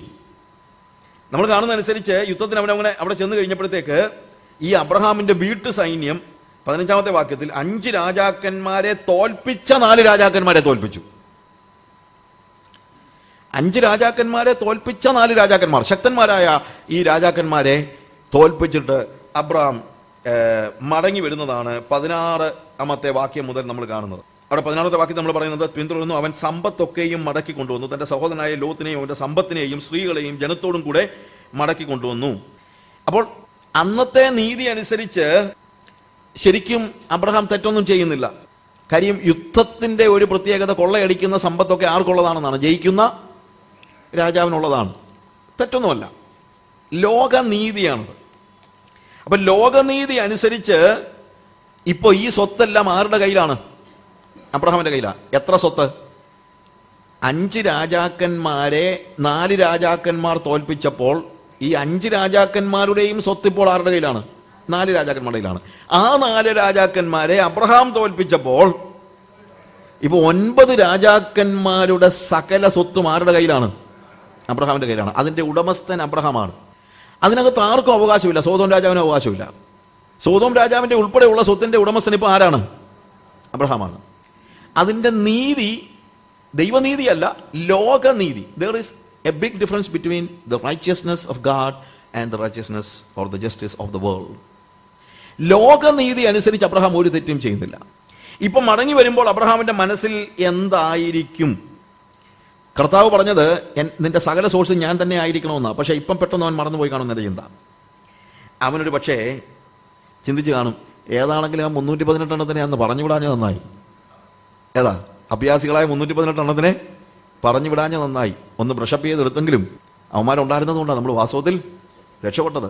പിന്നെ ഇത്രയും പൈസ ഒക്കെ ചിലപ്പോൾ ദൈവത്തിന്റെ ഒരു പദ്ധതി ആയിരിക്കും അല്ലേ ബ്രദറെ? നമ്മൾ ഇങ്ങനെ സാമ്പത്തികമായിട്ടുള്ള ബുദ്ധിമുട്ടൊക്കെ അനുഭവിക്കുന്ന സമയത്ത് കർത്താവ് നമുക്കൊരു യുദ്ധമൊക്കെ ഒരുക്കി തന്നതായിരിക്കും. പിന്നെ ഈ 318 എണ്ണത്തിനെ നമുക്ക് തീറ്റിപ്പോറ്റണ്ടേ? നമ്മൾ ഉദ്ദേശിക്കുന്നില്ലല്ലോ. പൈസ ഇല്ലാതെ കാര്യമല്ലോ നടക്കുമോ? അതുകൊണ്ട് ദൈവം എന്ത് ചെയ്തു? നമുക്കൊരു വഴി കാണിച്ചു തന്നു. ഇങ്ങനെ മുന്നോട്ട് പോവുകയാണെങ്കിൽ 318 കൊണ്ട് ഇനിയും പറ്റുമെന്ന് തോന്നുന്നില്ല. കുറേ എണ്ണത്തിനോട് വേണമെങ്കിൽ നമുക്കൊന്ന് അപ്പോയിന്റ് ചെയ്യാം എന്ന് തന്നെയല്ല. ഇടയ്ക്കിടയ്ക്ക് ഇങ്ങനെ ഒരു യുദ്ധമൊക്കെ ഉണ്ടായി കിട്ടുകയാണെങ്കിൽ, കർത്താവ് ഇടയ്ക്കിടയ്ക്ക് ഒരു യുദ്ധമൊക്കെ നമുക്ക് കൈക്കൂലി വാങ്ങിക്കാനുള്ള അവസരമൊക്കെ ഉണ്ടാക്കി തരികയാണെങ്കിൽ നമുക്കിതങ്ങ് മാനേജ് ചെയ്ത് പോകാനുള്ളതേ ഉള്ളൂ. അപ്പൊ ഇവന്റെ മനസ്സിൽ ഇപ്പോൾ പോരാട്ടത്തിന്റെ ഒരു തിളപ്പും പണത്തിന്റെ ഒരു ആർത്തി എന്നൊന്നും പറയണ്ട, അതില്ല അവന്. പക്ഷെ എന്നാലും ഈ ആളുകളെ ഇത്രയും പോറ്റി പുലർത്താൻ ആവശ്യമായ സാമ്പത്തിക കാര്യങ്ങളൊക്കെ ഒരു പക്ഷെ പറയുന്നത് എനിക്ക് വേണ്ട, പക്ഷേ എൻ്റെ കൂടെ ഉള്ളവർക്കൊണ്ടല്ല പറ്റുള്ളൂ. എനിക്ക് കർത്താവിൻ്റെ മാത്രം മതി, പക്ഷേ എൻ്റെ കൂടെ ഇത്രയും പേരില്ലയോ? അപ്പോൾ എൻ്റെ ടീമിന് ആവശ്യമുള്ള പൈസ ഒക്കെ അത്യാവശ്യമുള്ളതല്ലയോ? അതുകൊണ്ട് കർത്താവ് ഇങ്ങനെയുള്ള ചില സാഹചര്യങ്ങൾ ഒരുക്കിയാലോ എന്നൊക്കെയുള്ള ചിന്തകളാണ് അവൻ്റെ മനസ്സിലുള്ളത്. വല്ലപ്പോഴും ഒക്കെ ഒരു യുദ്ധം, ഞാൻ മുമ്പേ പറഞ്ഞ പോലെ വല്ലപ്പോഴും ഒക്കെ ദൈവം കൈക്കൂലിക്കുള്ള ഒരു അവസരം കൂടെ തരികയാണെങ്കിൽ, വല്ല പർച്ചേസും ഒക്കെ ഒത്തുവരികയാണെങ്കിൽ, വല്ല കമ്മീഷനും ഒക്കെ കിട്ടുകയാണെങ്കിൽ നമ്മുടെ കാര്യങ്ങളൊക്കെ നന്നായിട്ട് അങ്ങ് നടന്നു പോകുമെന്നുള്ള ഒരു ചിന്ത. ശമ്പളത്തിൻ്റെ കൂടാതെ കുറച്ച് കിമ്പളം കൂടെ കിട്ടിയായിരുന്നെങ്കിൽ അതൊക്കെ ആഗ്രഹിക്കുമ്പോൾ അതൊക്കെ ദൈവം വഴി തുറന്നതാണെന്നുള്ള ഒരു ചിന്ത. നമ്മളെല്ലാം പറയുന്നത് ദൈവം വഴി തുറന്നതാണ്. കൈക്കൂലി ഉൾപ്പെടെയുള്ള സകല കാര്യങ്ങളും ദൈവം വഴി തുറന്നതെന്നാണ് നമ്മൾ പറയുന്നത്. എന്നാൽ ദൈവത്തിന് അബ്രഹാമിനെ ഒരു പാഠം പഠിപ്പിക്കണമായിരുന്നു. അവനെ വീണ്ടും മടക്കിക്കൊണ്ടിരണമായിരുന്നു. ഞാൻ പറഞ്ഞല്ലോ, അവൻ സ്വത്തിനോട് വലിയ മോഹമുള്ളവനൊന്നും അല്ല. പക്ഷേ ഈ ഒരു സെറ്റപ്പിൽ അങ്ങ് വീണ് പോവുകയാണ്. പലപ്പോഴും ആളുകൾ, ആത്മീകരായ ആളുകൾ പോലും സാഹചര്യങ്ങൾ വരുമ്പോഴത്തേക്ക് ആ സാഹചര്യങ്ങളുടെ ഭാഗമായി പോകുന്നത് നമ്മൾ പലപ്പോഴും കണ്ടുകൊണ്ടിരിക്കുന്ന ഒരു കാര്യമാണ്. അവിടെയൊക്കെ ഹൃദയത്തിൻ്റെ ഉള്ളിൽ ഒരു പക്ഷേ ഇതിനോടൊന്നും വലിയ മോഹമോ ആഗ്രഹമോ ഉള്ളവരൊന്നും ആയിരിക്കത്തില്ല. പക്ഷെ ആ ഗ്രൂപ്പിനകത്ത് അങ്ങ് പെട്ടുപോകും. ഈ ഒരു കാര്യം അങ്ങ് ഞാൻ പലപ്പോഴും ആലോചിച്ചിട്ടുണ്ട്. ഈ സംഘടനകളിലേക്കൊക്കെ എനിക്കറിയാവുന്ന എത്രയോ നല്ല ആത്മീകരായ ആളുകൾ ഈ സംഘടനയുടെ കാര്യത്തിനകത്ത് കയറി പറ്റിയതും പിന്നീട് ഊരിപ്പോരാൻ വയ്യാത്ത രീതിയിൽ ഈ സംഘടനയ്ക്കകത്ത് പെട്ടുപോയതുമായ എത്രയോ ആളുകളുണ്ടെന്നുള്ളത്. അങ്ങനെ ഊരിപ്പോരാൻ വയ്യാതൊന്നുമില്ല, ഇട്ടേച്ച് പോകുന്ന എന്തോ ആകാശം ഒടിഞ്ഞു വീഴുമോ, ഒന്നുമില്ല, ഒന്നും സംഭവിക്കാനൊന്നുമില്ല. എന്നാലും പലരും പറയുന്നത് കേട്ടിട്ടുണ്ട്, എൻ്റെ സാജു ഒരാഗ്രഹം ഉണ്ടായിട്ടല്ല, ഇതിനകത്ത് വന്ന് പെട്ടുപോയി. ഒരാളോട് ഞാനിങ്ങനെ സംസാരിച്ച കൂട്ടത്തിൽ ഞാൻ പറഞ്ഞു, മോനെ നീ ഇങ്ങനെ പോയി കഴിഞ്ഞാൽ നീ നരകത്തിൽ പോകും, എനിക്ക് നീ നരകത്തിൽ പോകുന്ന കാണാൻ വയ്യ, അതുകൊണ്ട് നീ ഇവിടെ നിർത്തണം, ഇനി നീ ഇങ്ങനെ പോയി കഴിഞ്ഞാൽ നിന്റെ ആത്മാവ് നഷ്ടപ്പെട്ടു പോകുന്നു പറഞ്ഞപ്പോഴത്തേക്ക് അവൻ ചോദിച്ചു, അച്ഛാ പിടിച്ചു നിൽക്കണ്ടായോ? ഞാൻ പറഞ്ഞു, പിടിച്ചു നിൽക്കണമെന്നുള്ള ചിന്ത തന്നെയാണ് ഏറ്റവും വലിയ പ്രശ്നം. ഞാൻ പറഞ്ഞു, ഒന്നാമത് വേദോസം പറയുന്നത് നമ്മൾ നിൽക്കുകയല്ല, അവൻ നമ്മളെ നിർത്തുകയാണ്. അവന് വേണ്ടാമെങ്കിൽ പിന്നെ നീ എന്തിനാ കിടന്ന് ചാകാൻ തുടങ്ങുന്നേ? എന്തിനാ ഈ പിടിച്ച് നിൽക്കേണ്ടത്? ഇട്ടേച്ചു പോവും. ഇട്ടേച്ചു പോയാൽ ഒന്നും സംഭവിക്കാനില്ല നമ്മൾ മനസ്സിലാക്കണം. ഇട്ടേച്ചു പോയാൽ ഒന്നും സംഭവിക്കാനില്ല. ഈ സംഘടനയുടെ അതിനകത്ത് പെട്ടുപോയെന്ന് ആർക്കെങ്കിലും തോന്നുന്നെങ്കിൽ, ഞാൻ മുമ്പേ പറഞ്ഞതുപോലെ വഴി തെറ്റിപ്പോയവരാരെങ്കിലും ഉണ്ടെങ്കിൽ മടങ്ങിപ്പോയാൽ നിങ്ങൾക്ക് ഒന്നും സംഭവിക്കാനില്ല, സംഘടനയ്ക്ക് ഒന്നും സംഭവിക്കാനില്ല. പക്ഷേ തെറ്റായ വഴി തിരഞ്ഞെടുക്കുന്നവൻ അവൻ മടങ്ങി വരത്തില്ല. അതാണ് പ്രോബ്ലം ഉണ്ടാകുന്നത്. അബ്രഹാമിന്റെ കാര്യത്തിൽ അവൻ തെറ്റായ വഴി തിരഞ്ഞെടുത്തൊന്നുമല്ല, അവൻ യുദ്ധം പ്രതീക്ഷിച്ചതൊന്നുമല്ല, അവൻ പണം ആഗ്രഹിച്ചതൊന്നുമല്ല, അവൻ ഇതൊന്നും വേണ്ടാന്ന് അവൻ തീരുമാനമെടുത്തവനാണ്. അവന്റെ സഹോദരനോട് അവനുള്ള കമ്പാഷൻ പിശാച് മുതലെടുക്കുകയാണ്. എന്ത് ചെയ്യാണ്? പലപ്പോഴും അവൻ ആവശ്യമുള്ളതിനേക്കാൾ കൂടുതൽ പണം കൊടുക്കുന്നതൊക്കെ നമ്മൾ മനസ്സിലാക്കണം. അത് പലപ്പോഴും പിശാചിന്റെ ഒരു വലിയൊരു മർമ്മമാണ്. അവൻ ചെയ്യുന്നൊരു കാര്യമാണ്. നമ്മളെ പുറകോട്ട് പിടിച്ച് വലിക്കാൻ പറ്റിയില്ലെങ്കിൽ ചിലപ്പം പിശാച് നമ്മളെ മുന്നോട്ട് തള്ളിയിട്ടെന്നിരിക്കും. പുറകോട്ട്, ആത്മീയതയിൽ പുറകോട്ട് ചിലപ്പം പിശാച് നമ്മളെ പിടിച്ചുകൊണ്ട് പോകാൻ നോക്കും. പിടികിട്ടത്തില്ല, നമ്മൾ മുന്നോട്ട് തന്നെ പോകുന്ന ചിന്തിച്ചു കഴിഞ്ഞാൽ എന്നാൽ പോട്ടെന്ന് വെച്ചാൽ ചിലപ്പോൾ മുന്നോട്ട് തള്ളിയെന്നും ഇരിക്കും. മുന്നോട്ട് തള്ളിയാലും വീഴുമെന്നാണ് മനസ്സിലാക്കണം. പുറകോട്ട് പിടിച്ച് തള്ളി മാത്രമല്ല വീഴിക്കാൻ പറ്റുന്നത്, വലിച്ച് താഴെ ഇടുന്നത് പോലെയാണ് തള്ളി താഴെ ഇടുന്നതും. രണ്ടും വീഴ്ചയാണ്. നമ്മൾ ചിന്തിക്കുന്നത് പുറകോട്ട് വലിഞ്ഞു വീഴുന്നതേ ഉള്ളൂ വീഴ്ചയെന്ന്. അല്ല, മുന്നോട്ട് തള്ളിയാലും എന്ത് തന്നെ സംഭവിക്കും? വീഴ്ച സംഭവിക്കും. അബ്രഹാമിന്റെ ജീവിതത്തിൽ അത് സംഭവിക്കാതിരിക്കേണ്ടതിന് ദൈവം അവനെ ഒരു പാഠം പഠിപ്പിക്കാൻ പരിശ്രമിച്ചു. അതിനുവേണ്ടി മുമ്പേ ഞാൻ പറഞ്ഞതുപോലെ ദൈവം ഒരു മാനസാന്തര പ്രസംഗമൊന്നും നടത്തിയില്ല. ദൈവം ഇടിവെട്ടിക്കുകയോ അവൻ കൊണ്ടുവന്ന മുഴുവൻ ആളുകളെയും കൊന്നുകളയുകയോ ഒന്നും സംഭവിച്ചില്ല. ഇവിടെ നമ്മൾ വീണ്ടും വായിക്കുമ്പോൾ 17-ാമത്തെ വാക്യത്തിൽ അവൻ കെദോർലയോമെയും കൂടെയുള്ള രാജാക്കന്മാരെയും തോൽപ്പിച്ച് മടങ്ങി വന്നപ്പോൾ സൊദോം രാജാവ് രാജതാഴ്വര എന്ന ശാവേ താഴ്വര വരെ അവനെ എതിരേറ്റ് ചെന്നു. ശാലേം രാജാവായ മൽക്കിസദേക്ക് അപ്പവും വീഞ്ഞും കൊണ്ട് വന്നു. അവൻ അത്യുന്നതനായ ദൈവത്തിന്റെ പുരോഹിതനായിരുന്നു. അവൻ അവനെ അനുഗ്രഹിച്ചു. സ്വർഗത്തിനും ഭൂമിക്കും നാഥനായി അത്യുന്നതനായ ദൈവത്താൽ അബ്രഹാം അനുഗ്രഹിക്കപ്പെടുമാറാകട്ടെ. നിന്റെ ശത്രുക്കളെ നിന്റെ കയ്യിൽ ഏൽപ്പിച്ച് അത്യുന്നതനായ ദൈവം സ്തുതിക്കപ്പെടുമാറാകട്ടെ എന്ന് പറഞ്ഞു. അവൻ അബ്രഹാം സകലത്തിനും ദശാംശം കൊടുത്തു. അപ്പോൾ ഇവിടെ നമ്മൾ ഇത്രയും കാര്യം മാത്രമേ മൽക്കിസദേക്കിനെ കുറിച്ച് നമ്മൾ കാണുന്നുള്ളൂ. വളരെ ചെറിയൊരു ഡിസ്ക്രിപ്ഷൻ. പിന്നെ നമ്മൾ പുതിയ നിയമത്തിൽ കാണുന്നതല്ല ഞാൻ പറഞ്ഞത്. ഇവിടെ മൽക്കിസദേക്കിനെ കുറിച്ച് പിന്നെ യാതൊരു അദ്ദേഹത്തെക്കുറിച്ച് വേറെ ഒരു കാര്യവും നമ്മൾ കേൾക്കുന്നില്ല. പക്ഷേ ഈ മൽക്കിസദേക്ക് ദൈവത്തിന്റെ പുരോഹിതനാണ്. അവൻ അബ്രഹാമിനെ കാണാൻ ചെല്ലുന്നത് എന്തിനു വേണ്ടിയാണെന്ന് ചോദിച്ചു കഴിഞ്ഞാൽ ദൈവത്തിന് പകരം ചെല്ലുകയാണ്. ഒരു പുരോഹിതൻ ആരാണ്? Is somebody between God and man. മനുഷ്യരും ദൈവത്തിനും മധ്യത്തിലുള്ള ഒരാളാണ് ഒരു പുരോഹിതൻ എന്ന് പറയുന്നത്. ശാലേം രാജാവ് എന്ന് പറയുമ്പോൾ, ശാലേം എന്ന് പറഞ്ഞു കഴിഞ്ഞാൽ ഇറ്റ് ഈസ് പീസ്. നിങ്ങൾക്കറിയാം, സമാധാനവും. ഇവന്റെ പ്രത്യേകത, അവന് സമാധാനവും ഉണ്ട്. സദേക്ക് എന്ന് പറയുമ്പോഴത്തേക്ക് നീതി എന്നുള്ള അർത്ഥവും അതിനകത്ത് വരുന്നുണ്ട്. നീതിയുടെയും സമാധാനത്തിന്റെയും ഒരു കോമ്പിനേഷനാണ് വാസ്തവത്തിൽ ആര്? മൽക്കിസദേക്ക്. ദൈവത്തിന്റെയും പ്രത്യേകത ഏതാണ്? നീതിയും സമാധാനവും ഒരുമിച്ച് പോകുന്നതാണ് കർത്താവിന്റെ പ്രത്യേകത. മിക്കപ്പോഴും ഒരുമിച്ച് പോകാത്ത കാര്യമാണ് നീതിയും സമാധാനവും.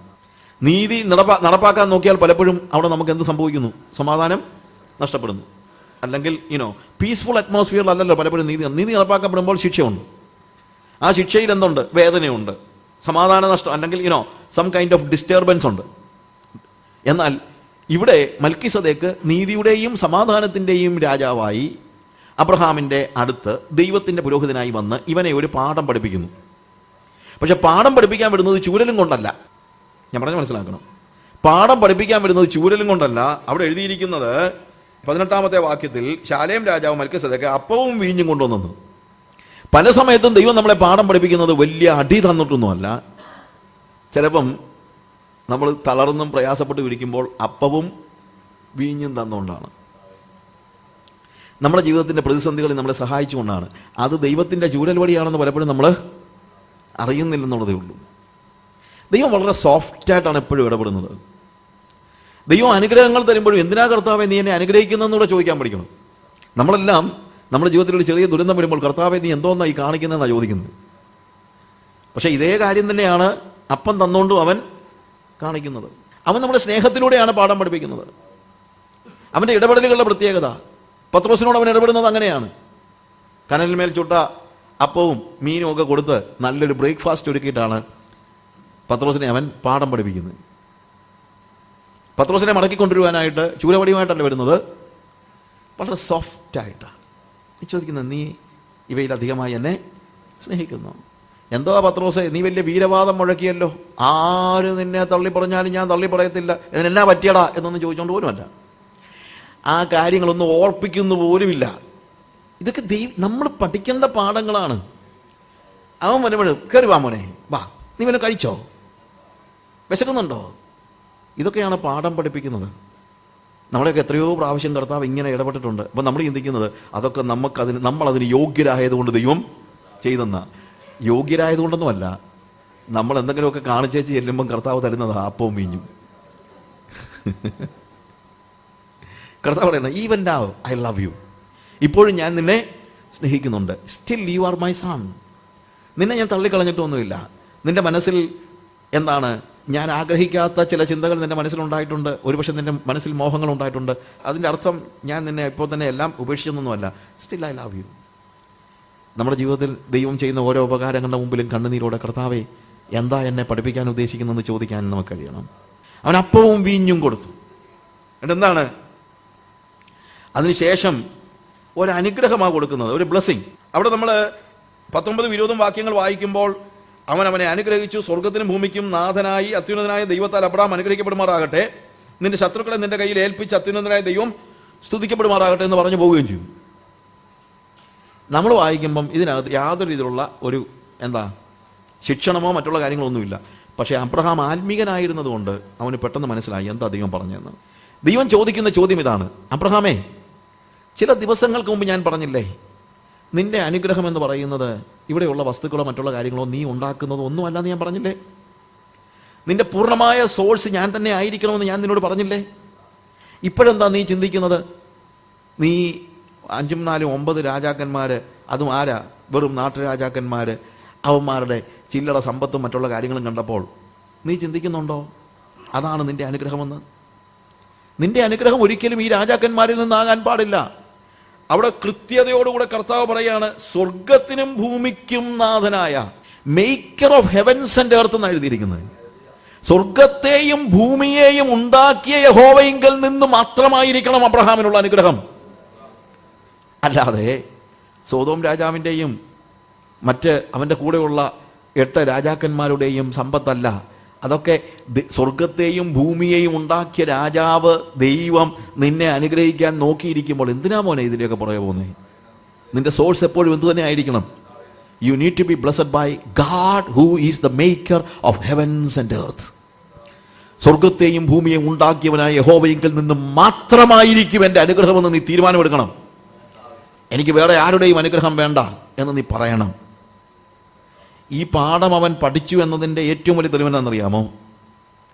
സോദോം രാജാവിൻ്റെ അടുത്ത് ചെന്ന് ഇവൻ സംസാരിക്കുന്നത് എന്താണെന്നറിയാമോ? താഴോട്ട് വായിക്കുമ്പോഴത്തേക്ക് അതിൻ്റെ 21-ാമത്തെ വാക്യം, സോദോം രാജാവ് അബ്രഹാമിനോട്, ആളുകളെ എനിക്ക് തരിക, സമ്പത്ത് നീ എടുത്തുകൊള്ളുക എന്ന് പറഞ്ഞു. അതുകൊണ്ട് വലിയ ഔദാര്യം കാണിക്കുന്ന പോലെ അവൻ പറയുന്നത്, എൻ്റെ ആളുകളെ നീ തരണം, അവരെ നീ പിടിച്ചോണ്ട് പോകരുത്. കാര്യം എന്നറിയാമോ? ആളുകളെ വേണമെങ്കിലും കൊണ്ടുപോകാനുള്ള അവകാശം ആർക്കുണ്ട്? അബ്രഹാമിനുണ്ട്. അതുകൊണ്ട് ഒരു ചെറിയ അപേക്ഷയാണ്, സമ്പത്തെല്ലാം നീ കൊണ്ടുപോക്കോ, പൈസ എല്ലാം കൊണ്ടുപോക്കോ, വെള്ളിയും പൊന്നും എല്ലാം കൊണ്ടുപോക്കോ, എൻ്റെ ആളുകളെ ഇങ്ങ് തരണേ. ഞാൻ പറഞ്ഞ മനസ്സിലാക്കണം. ആളുകൾ പോലും കിട്ടാൻ ആർക്ക് യോഗ്യതയില്ല. സോദോം രാജാവിന് യോഗ്യതയില്ല. ഇതെല്ലാം ഇപ്പോൾ ആരുടെ വകയാണ്? അബ്രഹാമിൻ്റെ വകയാണ്. എന്നാൽ ദൈവം പഠിപ്പിച്ച പാഠം പഠിച്ചതുകൊണ്ട് അവൻ പറയുന്ന വാക്കെന്നറിയാമോ?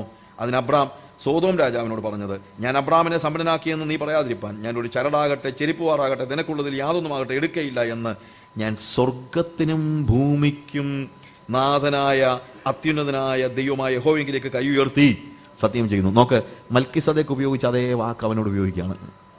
കാരണം മൽക്കിസദേക്ക് പറഞ്ഞ പാഠം, പഠിപ്പിച്ച പാഠം അവൻ പഠിച്ചു എന്നതിൻ്റെ അർത്ഥം. എൻ്റെ source, he is the maker of heavens and earth. Sodom രാജാവല്ല എൻ്റെ സോഴ്സ്. അവനെ മറ്റൊരു പാഠം കൂടെ പഠിപ്പിക്കുന്നുണ്ട്. എന്താണെന്ന് ചോദിച്ചാൽ, സോദോം രാജാവിൻ്റെ അനുഗ്രഹത്തിൻ്റെ അടുത്ത ഭാഗം നമ്മൾ എന്താ കാണുന്നത്? നിന്റെ ശത്രുക്കളെ നിന്റെ കയ്യിൽ ഏൽപ്പിച്ച അത്യുന്നതനായ ദൈവം സ്തുതിക്കപ്പെടുമാറാകട്ടെ. ഏൽപ്പിച്ച എന്നുള്ള വാക്ക് വളരെ രസകരമായ ഒരു വാക്കാണത്. അതായത് പാക്ക് ചെയ്ത് കൊടുക്കുന്ന എന്നുള്ള അർത്ഥത്തിലാണ് ഏൽപ്പിച്ച എന്നുള്ള വാക്ക് ഉപയോഗിച്ചിരിക്കുന്നത്. അപ്പോൾ കർത്താവ് ചോദിക്കുന്ന ചോദ്യം ഇതാണ്, നീ ചിന്തിക്കുന്നുണ്ടോ ഈ നിന്റെ 318 അഭ്യാസികളെയും കൊണ്ടാണ് നീ രക്ഷപ്പെട്ടെന്ന് നീ ചിന്തിക്കുന്നുണ്ടോ? മോനെ, 5 രാജാക്കന്മാരെ തോൽപ്പിച്ച 4 രാജാക്കന്മാരുടെ മുമ്പിൽ നിന്റെ 318 ഒന്നുമല്ല. അത് നീ മനസ്സിലാക്കണം. അതായത് ഈ 318 അഭ്യാസികൾ അവരാണെങ്കിലും കുറെ കാലമായിട്ട് വേണ്ടത്ര പ്രാക്ടീസ് ഒന്നും ഇല്ലാതെ ഇരിക്കുന്ന, അതായത് ട്രെയിൻഡ് അല്ലാത്ത 318 അഭ്യാസികളെയും കൊണ്ട് ട്രെയിൻഡ് ആയിട്ടുള്ള 4 രാജ്യത്തിന്റെ പടയാളികളെ, അതും 5 രാജാക്കന്മാരെ തോൽപ്പിച്ച 4 രാജാക്കന്മാരുടെ പടയാളികളെ തോൽപ്പിക്കാനൊന്നും ഈ 318 കൊണ്ടൊന്നും കഴിയത്തില്ല. കർത്താവ് പറഞ്ഞത്, നിന്റെ ആ പടയാളികളൊന്നും അല്ല ഇതൊന്നും ചെയ്തത്. നിന്റെ ശത്രുക്കളെ ദൈവം നിന്റെ കയ്യിൽ എന്ത് ചെയ്തു? കൂട്ടിക്കെട്ടി ഏൽപ്പിച്ചു തന്നു.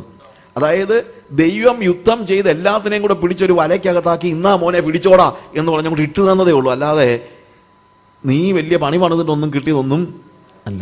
നമുക്കൊക്കെ ഒരു വലിയ ചിന്തയുണ്ട്, നമ്മുടെ 318 കൊണ്ടാണ് നമ്മൾ ജീവിക്കുന്നതെന്ന്. എൻ്റെ ശക്തി കൊണ്ടും എൻ്റെ ബുദ്ധി കൊണ്ടും എൻ്റെ പണം കൊണ്ടും എൻ്റെ പദവികൾ കൊണ്ടും എൻ്റെ ഇംഗ്ലീഷ് കൊണ്ടും ഒക്കെയാ ഞാൻ ജീവിക്കുന്നതെന്ന് പലർക്കും ഒരു ചിന്തയുണ്ട്. ഇതൊന്നുമല്ല. എന്താണ് യുദ്ധം ചെയ്യുന്നത്? എപ്പോഴും ആര് തന്നെയാണ്? It is Yahweh, it is God. ഏൽപ്പിച്ചു തരികയാണ്, കൊണ്ടുതരികയാണ്. നീ എടുത്തോന്ന് പറഞ്ഞ് കൊണ്ടുതരികയാണ്. അതുകൊണ്ട് നീ ഒരിക്കലും നിന്റെ ആശ്രയം ഈ 318 വെക്കാൻ പാടില്ല. നിന്നെ സമ്പന്നനാക്കുന്ന ആരാണ്? Maker of heavens and earth. നിന്നെ സംരക്ഷിക്കുന്നത് ആരാണ്? It is God. നിന്റെ സമ്പത്തിന്റെയും നിന്റെ സമ്പന്നതയുടെയും സംരക്ഷണത്തിന്റെയും സോഴ്സ് ആര് തന്നെ ആയിരിക്കണം? ദൈവമായിരിക്കണം. ഇതാണ് അബ്രഹാമിൽ നിന്ന് നമ്മൾ ഇവിടെ പഠിക്കുന്നതായ ആ പാഠം. അബ്രഹാം ആ പാഠം പഠിച്ചു. അതുകൊണ്ട് സോദോം രാജാവിനോട് പറയാണ്, നീ എന്നെ സമ്പന്നനാക്കിയെന്ന് പറയാൻ ഞാൻ അനുവദിക്കുകയില്ല. ഇവൻ്റെ എന്തെങ്കിലും വാങ്ങിച്ചു കഴിഞ്ഞാൽ നാളെ ഇവൻ പറഞ്ഞോണ്ട് നടക്കും. ഇതൊരു വലിയൊരു പ്രശ്നമാണ് കേട്ടോ. ആരുടെ കയ്യിൽ നിന്നെങ്കിലും എന്തെങ്കിലും, നിങ്ങൾ ഈ സോദോം രാജാവിനെ പോലുള്ള ആരുടെ കയ്യിൽ നിന്നെങ്കിലും എന്തെങ്കിലും വാങ്ങിച്ചാൽ വാങ്ങിക്കണ്ട. ഇത് ശരിക്കും പറഞ്ഞു കഴിഞ്ഞാൽ ആർക്ക് അവകാശപ്പെട്ടതാണ്? അബ്രഹാമിന്. അവകാശപ്പെട്ടതും കൊണ്ട് പോന്നാൽ പോലും നാളെ പറയും ഞാൻ അവനെ സമ്പന്നനാക്കിയതെന്ന്. അപ്പൊ പിന്നെ അല്ലാത്തതും കൊണ്ട് പോന്നാൽ പറയേണ്ട കാര്യമല്ല ഉണ്ടോ? അതുകൊണ്ട് അങ്ങനെ നാളെ ദൈവനാമത്തിന് അപമാനം ഉണ്ടാക്കുന്ന ഒരു കാര്യം നിങ്ങൾ സ്വീകരിക്കാനും പാടില്ല. ദൈവനാമത്തിന് അപമാനം ഉണ്ടാക്കുന്ന ഒരു കാര്യം നിങ്ങൾ സ്വീകരിക്കാനും പാടില്ല. Why you should worry about all these things? നിങ്ങളുടെ രക്ഷകൻ ആരാണ്? നിങ്ങൾക്ക് വേണ്ടി കരുതുന്നത് ആരാണ്? നിങ്ങൾ സമ്പന്നനാക്കുന്ന ആരാണ്? The maker of heavens and earth.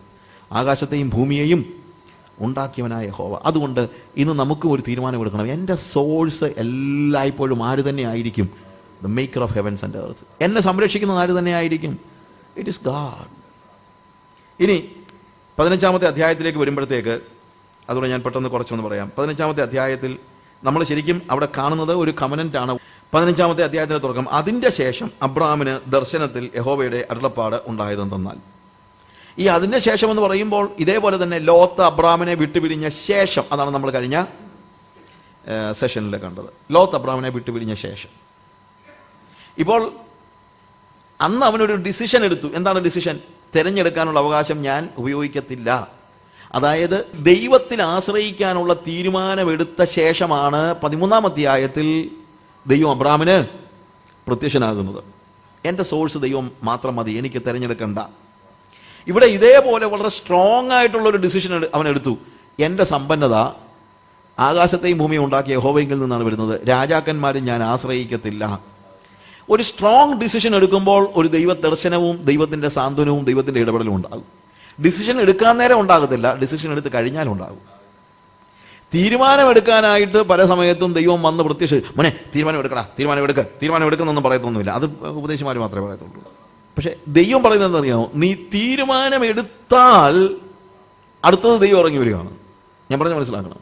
ദൈവം ഇറങ്ങി വന്നിട്ട് പറയുകയാണ്, നിന്റെ ഡിസിഷൻ ഞാൻ കേട്ടു, നിന്റെ ഡിസിഷൻ ഞാൻ അറിഞ്ഞു, നീ വിഷമിക്കേണ്ട കാര്യമില്ല.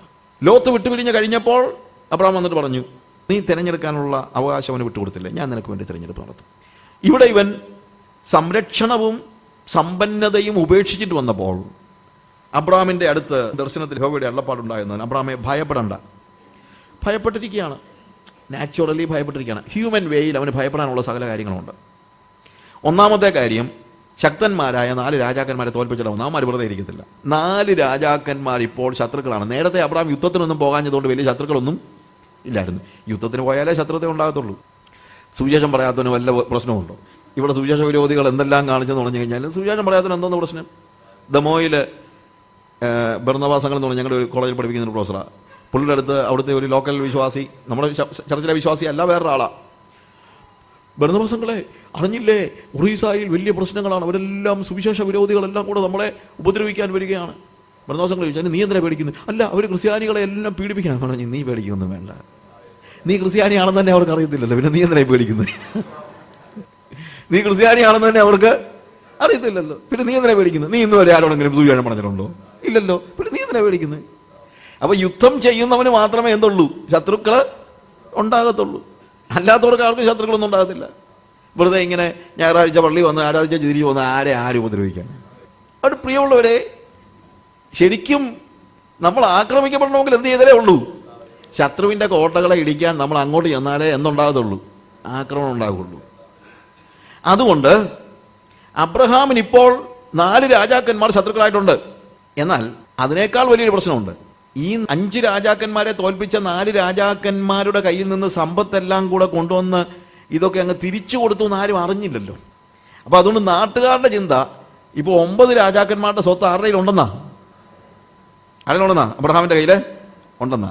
അതുകൊണ്ട് ഇനിയിപ്പോൾ ആരും അബ്രഹാമിനെ ആക്രമിക്കും. കാര്യം 9 രാജാക്കന്മാരുടെ കയ്യിലുള്ള സ്വത്ത് മുഴുവൻ ഇവന്റെ ഇരിക്കുമ്പോൾ ഇനി 9 എണ്ണത്തിനെ എതിരെ പോകേണ്ട കാര്യമൊന്നുമില്ലല്ലോ. ഇവനെ ആക്രമിച്ചാൽ ഇത്രയും സ്വത്ത് കയ്യിൽ കിട്ടുമെന്നാണ് നാട്ടുകാരുടെ ചിന്ത. നമ്മളൊരുമാതിരി നന്നായിട്ട് ഉടുപ്പ് നോക്കിയിട്ടുകൊണ്ട് നടക്കുന്ന കാണുമ്പോൾ നാട്ടുകാരുടെ ചിന്ത നമ്മുടെ ഏതാണ്ടൊക്കെ ഒത്തിരി ഉണ്ടെന്നാ, ഇല്ലേ? അതുകൊണ്ടാണല്ലോ അയാൾ 1 പൈസയോ ആരോടും ചോദിക്കുന്നില്ല. ഒത്തിരി ഉണ്ടായിട്ടായിരിക്കും ചോദിക്കാതെ. അപ്പൊ അല്ലാത്തവരൊക്കെ ഉണ്ടല്ലോ, എന്നും ചോദിച്ചുകൊണ്ടിരിക്കുന്നവൻ, ഇയാടെ ഒന്നും ഇല്ല, അതുകൊണ്ടല്ലേ അയാൾ ഇങ്ങനെ എപ്പോഴും ചോദിച്ചുകൊണ്ടിരിക്കുന്നത്. നാട്ടുകാർക്ക് ഇതൊന്നും അറിയത്തില്ലല്ലോ. അപ്പൊ ഞാൻ പറഞ്ഞതെന്ന് ചോദിച്ചാൽ, അബ്രഹാമിന് തീർച്ചയായിട്ടും ഇപ്പോൾ എന്തുണ്ട്? ഭീഷണി ഉണ്ട്, നല്ല ഭീഷണിയുണ്ട്. പിന്നെ വേറൊരു കാര്യമുണ്ട്. ഈ 318 അഭ്യാസികളെ എങ്ങനെയാ തീറ്റിപ്പോറ്റുന്നത്? ചിലവ് കൂടുതലുണ്ട്. അപ്പൊ ഈ 2 കാര്യങ്ങളുടെ കാര്യത്തിലും ഒരു അല്പം പേടി, ഭയം ഒക്കെ ആരുടെ അടുത്തുണ്ട്? ആരുടെ കൂടെ ഉണ്ട്? അബ്രഹാമിന്റെ കൂടെ ഉണ്ട്. അവൻ അതിന്റെ പുറകെയൊന്നും പോകത്തില്ല, എന്നാലും ഉള്ളിലൊരു ചെറിയൊരു പേടി. അതുകൊണ്ടാണല്ലോ ഭർത്താവ് ഇങ്ങോട്ട് വന്നപ്പോഴേ പറയുന്നത് എന്താ? അബ്രഹാമേ ഭയപ്പെടണ്ടെന്ന് പറയുന്നത്. കാര്യം പേടിയുണ്ടെന്നുള്ളത് ദൈവത്തിന് അറിയാം.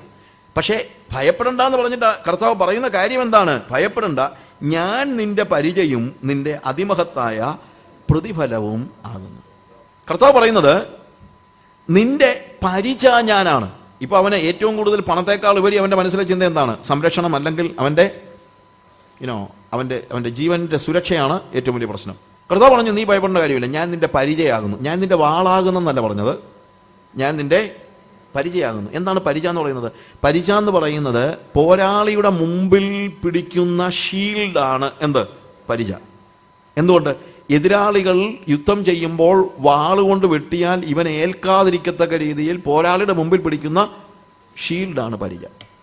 ഇവന്റെ ദേഹത്ത് വാള് തൊടണമെങ്കിൽ ഈ പരിച വെട്ടിപ്പൊളിച്ചേലേ പറ്റൂ. കർത്താവ് പറയുന്നത്, അബ്രഹാമേ നീ എന്താ ഇത്ര പേടിക്കുന്നത്? നീ പേടിക്കേണ്ട കാര്യമില്ല, ഞാൻ നിന്റെ മുമ്പിൽ നിൽക്കുന്ന പരിചയാണ്. നിന്റെ ശത്രുക്കൾ നിന്നെ തൊടണമെങ്കിൽ ആദ്യം എന്നെ വെട്ടി താഴെ ഇടണം, എന്നിട്ടേ അവർക്ക് നിന്നെ സ്പർശിക്കാൻ കഴിയുള്ളൂ. അത് സംഭവിക്കുന്ന കാര്യമല്ലെന്ന് നമുക്കറിയാം. ഇതാണ് കർത്താവ് നമ്മുടെ പരിച എന്ന് പറയുമ്പോൾ അതിൻ്റെ അർത്ഥം. ശത്രുവിന് നമ്മളെ സ്പർശിക്കാൻ പോലും കഴിയത്തില്ല. കാരണം നമ്മുടെ സംരക്ഷണത്തിൻ്റെ മുഴുവൻ ചുമതലയും ആരേറ്റെടുത്തിരിക്കുകയാണ്? കർത്താവ് ഏറ്റെടുത്തിരിക്കുകയാണ്. അവൻ നമ്മുടെ പരിചയാണ്. പിന്നെ ഞാൻ നിന്റെ അതിമഹത്തായ പ്രതിഫലമാണ്. I am your portion. ഞാനാണ് നിന്റെ പ്രതിഫലം. ഞാൻ നിന്റെ കൂടെ ഉണ്ട്. ഞാനാണ് നിന്റെ സോഴ്സ്. ഞാൻ നിന്റെ സോഴ്സ് ആണെങ്കിൽ നീ എന്തിനാ ബാക്കിയുള്ള കാര്യത്തെക്കുറിച്ച് വിഷമിക്കുന്നത്? എങ്ങനെ കാര്യങ്ങൾ നടക്കുമെന്ന് പ്രയാസപ്പെടുന്നത്? അതിൻ്റെ യാതൊരു ആവശ്യവുമില്ല. എന്തുകൊണ്ടില്ല? Because I am your portion. ഞാനുണ്ടല്ലോ കൂടെ. ഞാൻ കൂടെ ഉണ്ടെങ്കിൽ നീ ബാക്കിയുള്ള കാര്യത്തെക്കുറിച്ച് വിഷമിക്കേണ്ട കാര്യമൊന്നും ഇല്ല.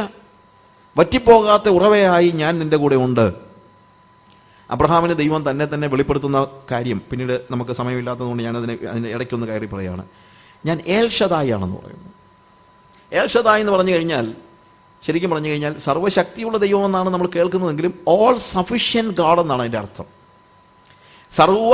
സർവത്തിനും മതിയായവനായ ദൈവമാണ് ഞാനെന്ന് അബ്രഹാമിന് ദൈവം തന്നെ പരിചയപ്പെടുത്തുകയാണ്. സർവത്തിനും മതിയായവനായ ദൈവം. പക്ഷെ ആ വാക്കിനൊരു സ്പെസിഫിക് ആയിട്ടുള്ള അർത്ഥമുണ്ട്. ശരിക്കും ആ വാക്കിൻ്റെ അർത്ഥം, ഞാൻ ഒരിക്കലും ഒരു ഹീബ്രു ടീച്ചർ, അയാൾ ജീവ, അയാൾ ഇതിനെക്കുറിച്ച് ഡിസ്ക്രൈബ് ചെയ്യുന്നത് കേൾക്കുകയുണ്ടായി.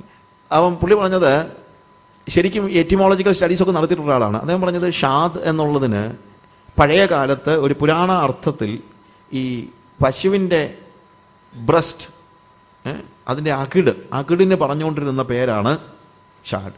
ഷാഡ് എന്ന് പറയുന്നത് സിംഗുലർ വേർഡാണ്. ഷദായ് എന്ന് പറഞ്ഞു കഴിഞ്ഞാൽ അദ്ദേഹത്തിൻ്റെ ഇൻ്റർപ്രിട്ടേഷൻ അനുസരിച്ച് അത് മെനി ബ്രസ്, ധാരാളം അകിടുകൾ എന്നുള്ള അർത്ഥത്തിലാണ് പറയുന്നത്.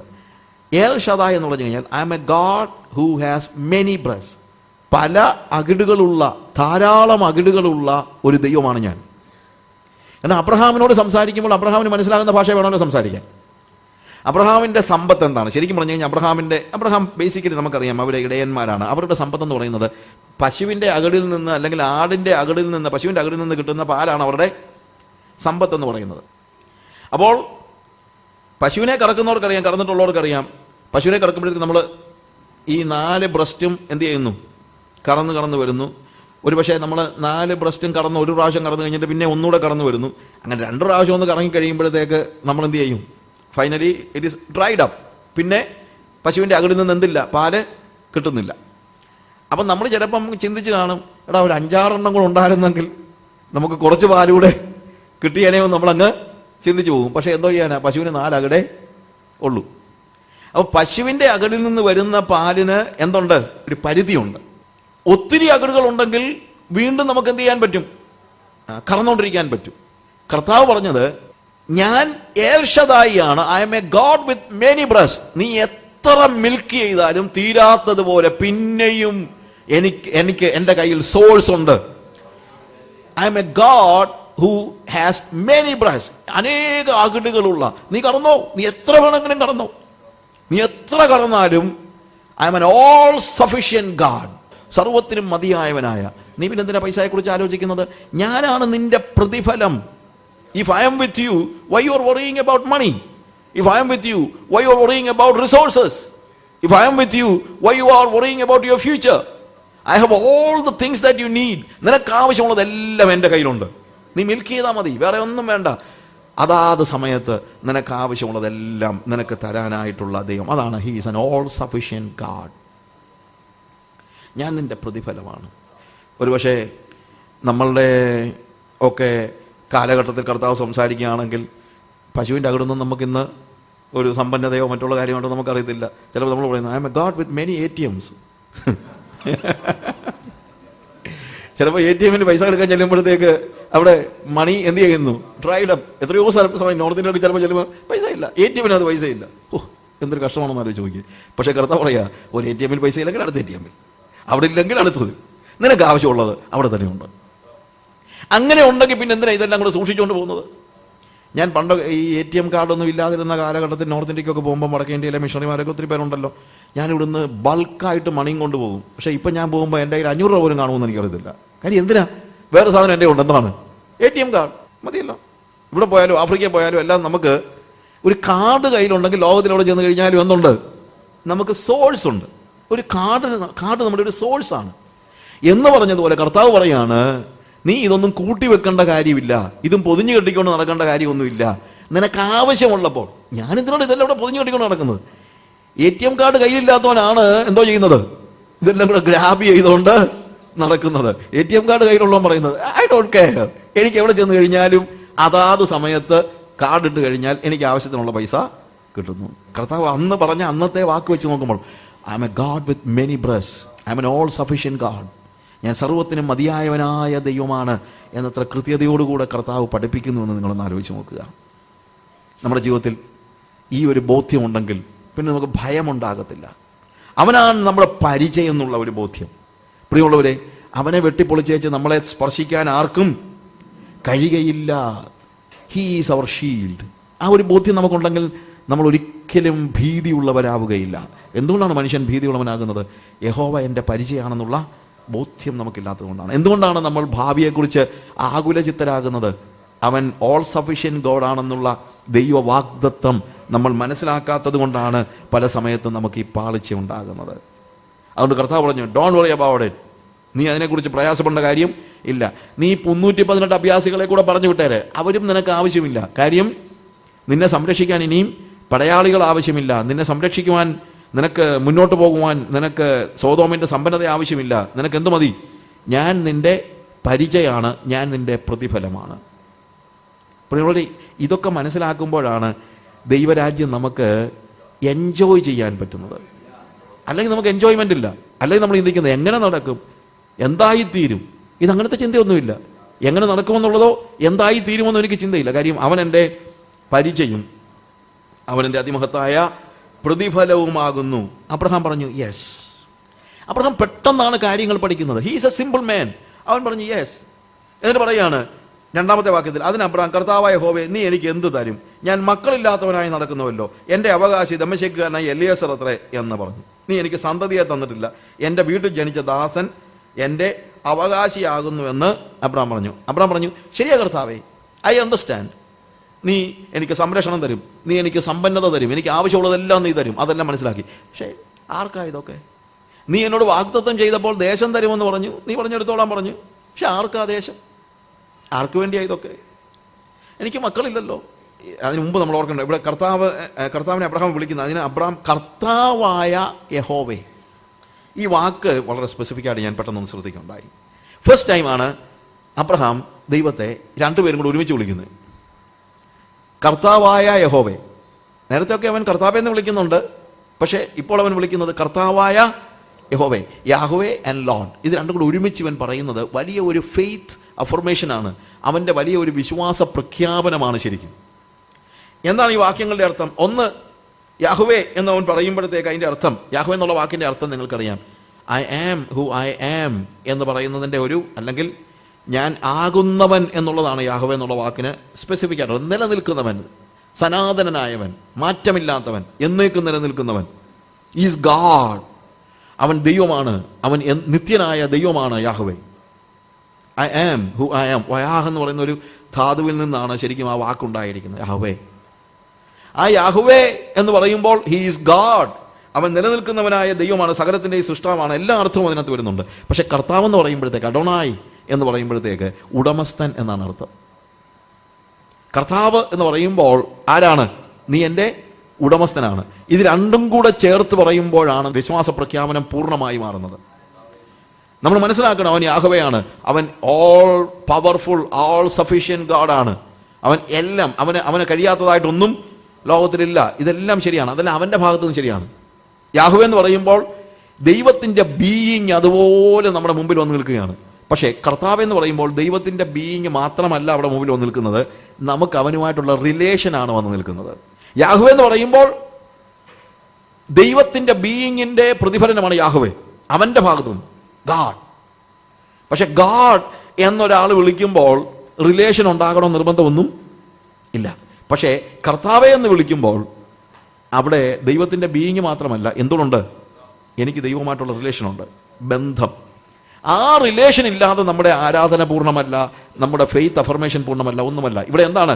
You are Yahweh, you are Lord. Abraham പറയുന്നത് ഇതാണ്, ദൈവമേ, നീ സനാതനായ ദൈവം, നിനക്ക് സകലതും കഴിയും, നീ സകലത്തെയും ഉണ്ടാക്കി, നീ സൃഷ്ടാവാണ്, നീ എന്നേക്കും നിലനിൽക്കുന്നവനാണ്. You are all sufficient God, you are everything, you are everything. പക്ഷെ ആ ദൈവം എൻ്റെ കർത്താവും കൂടെയാണ്, നീ എൻ്റെ ഉടമസ്ഥനാണ്.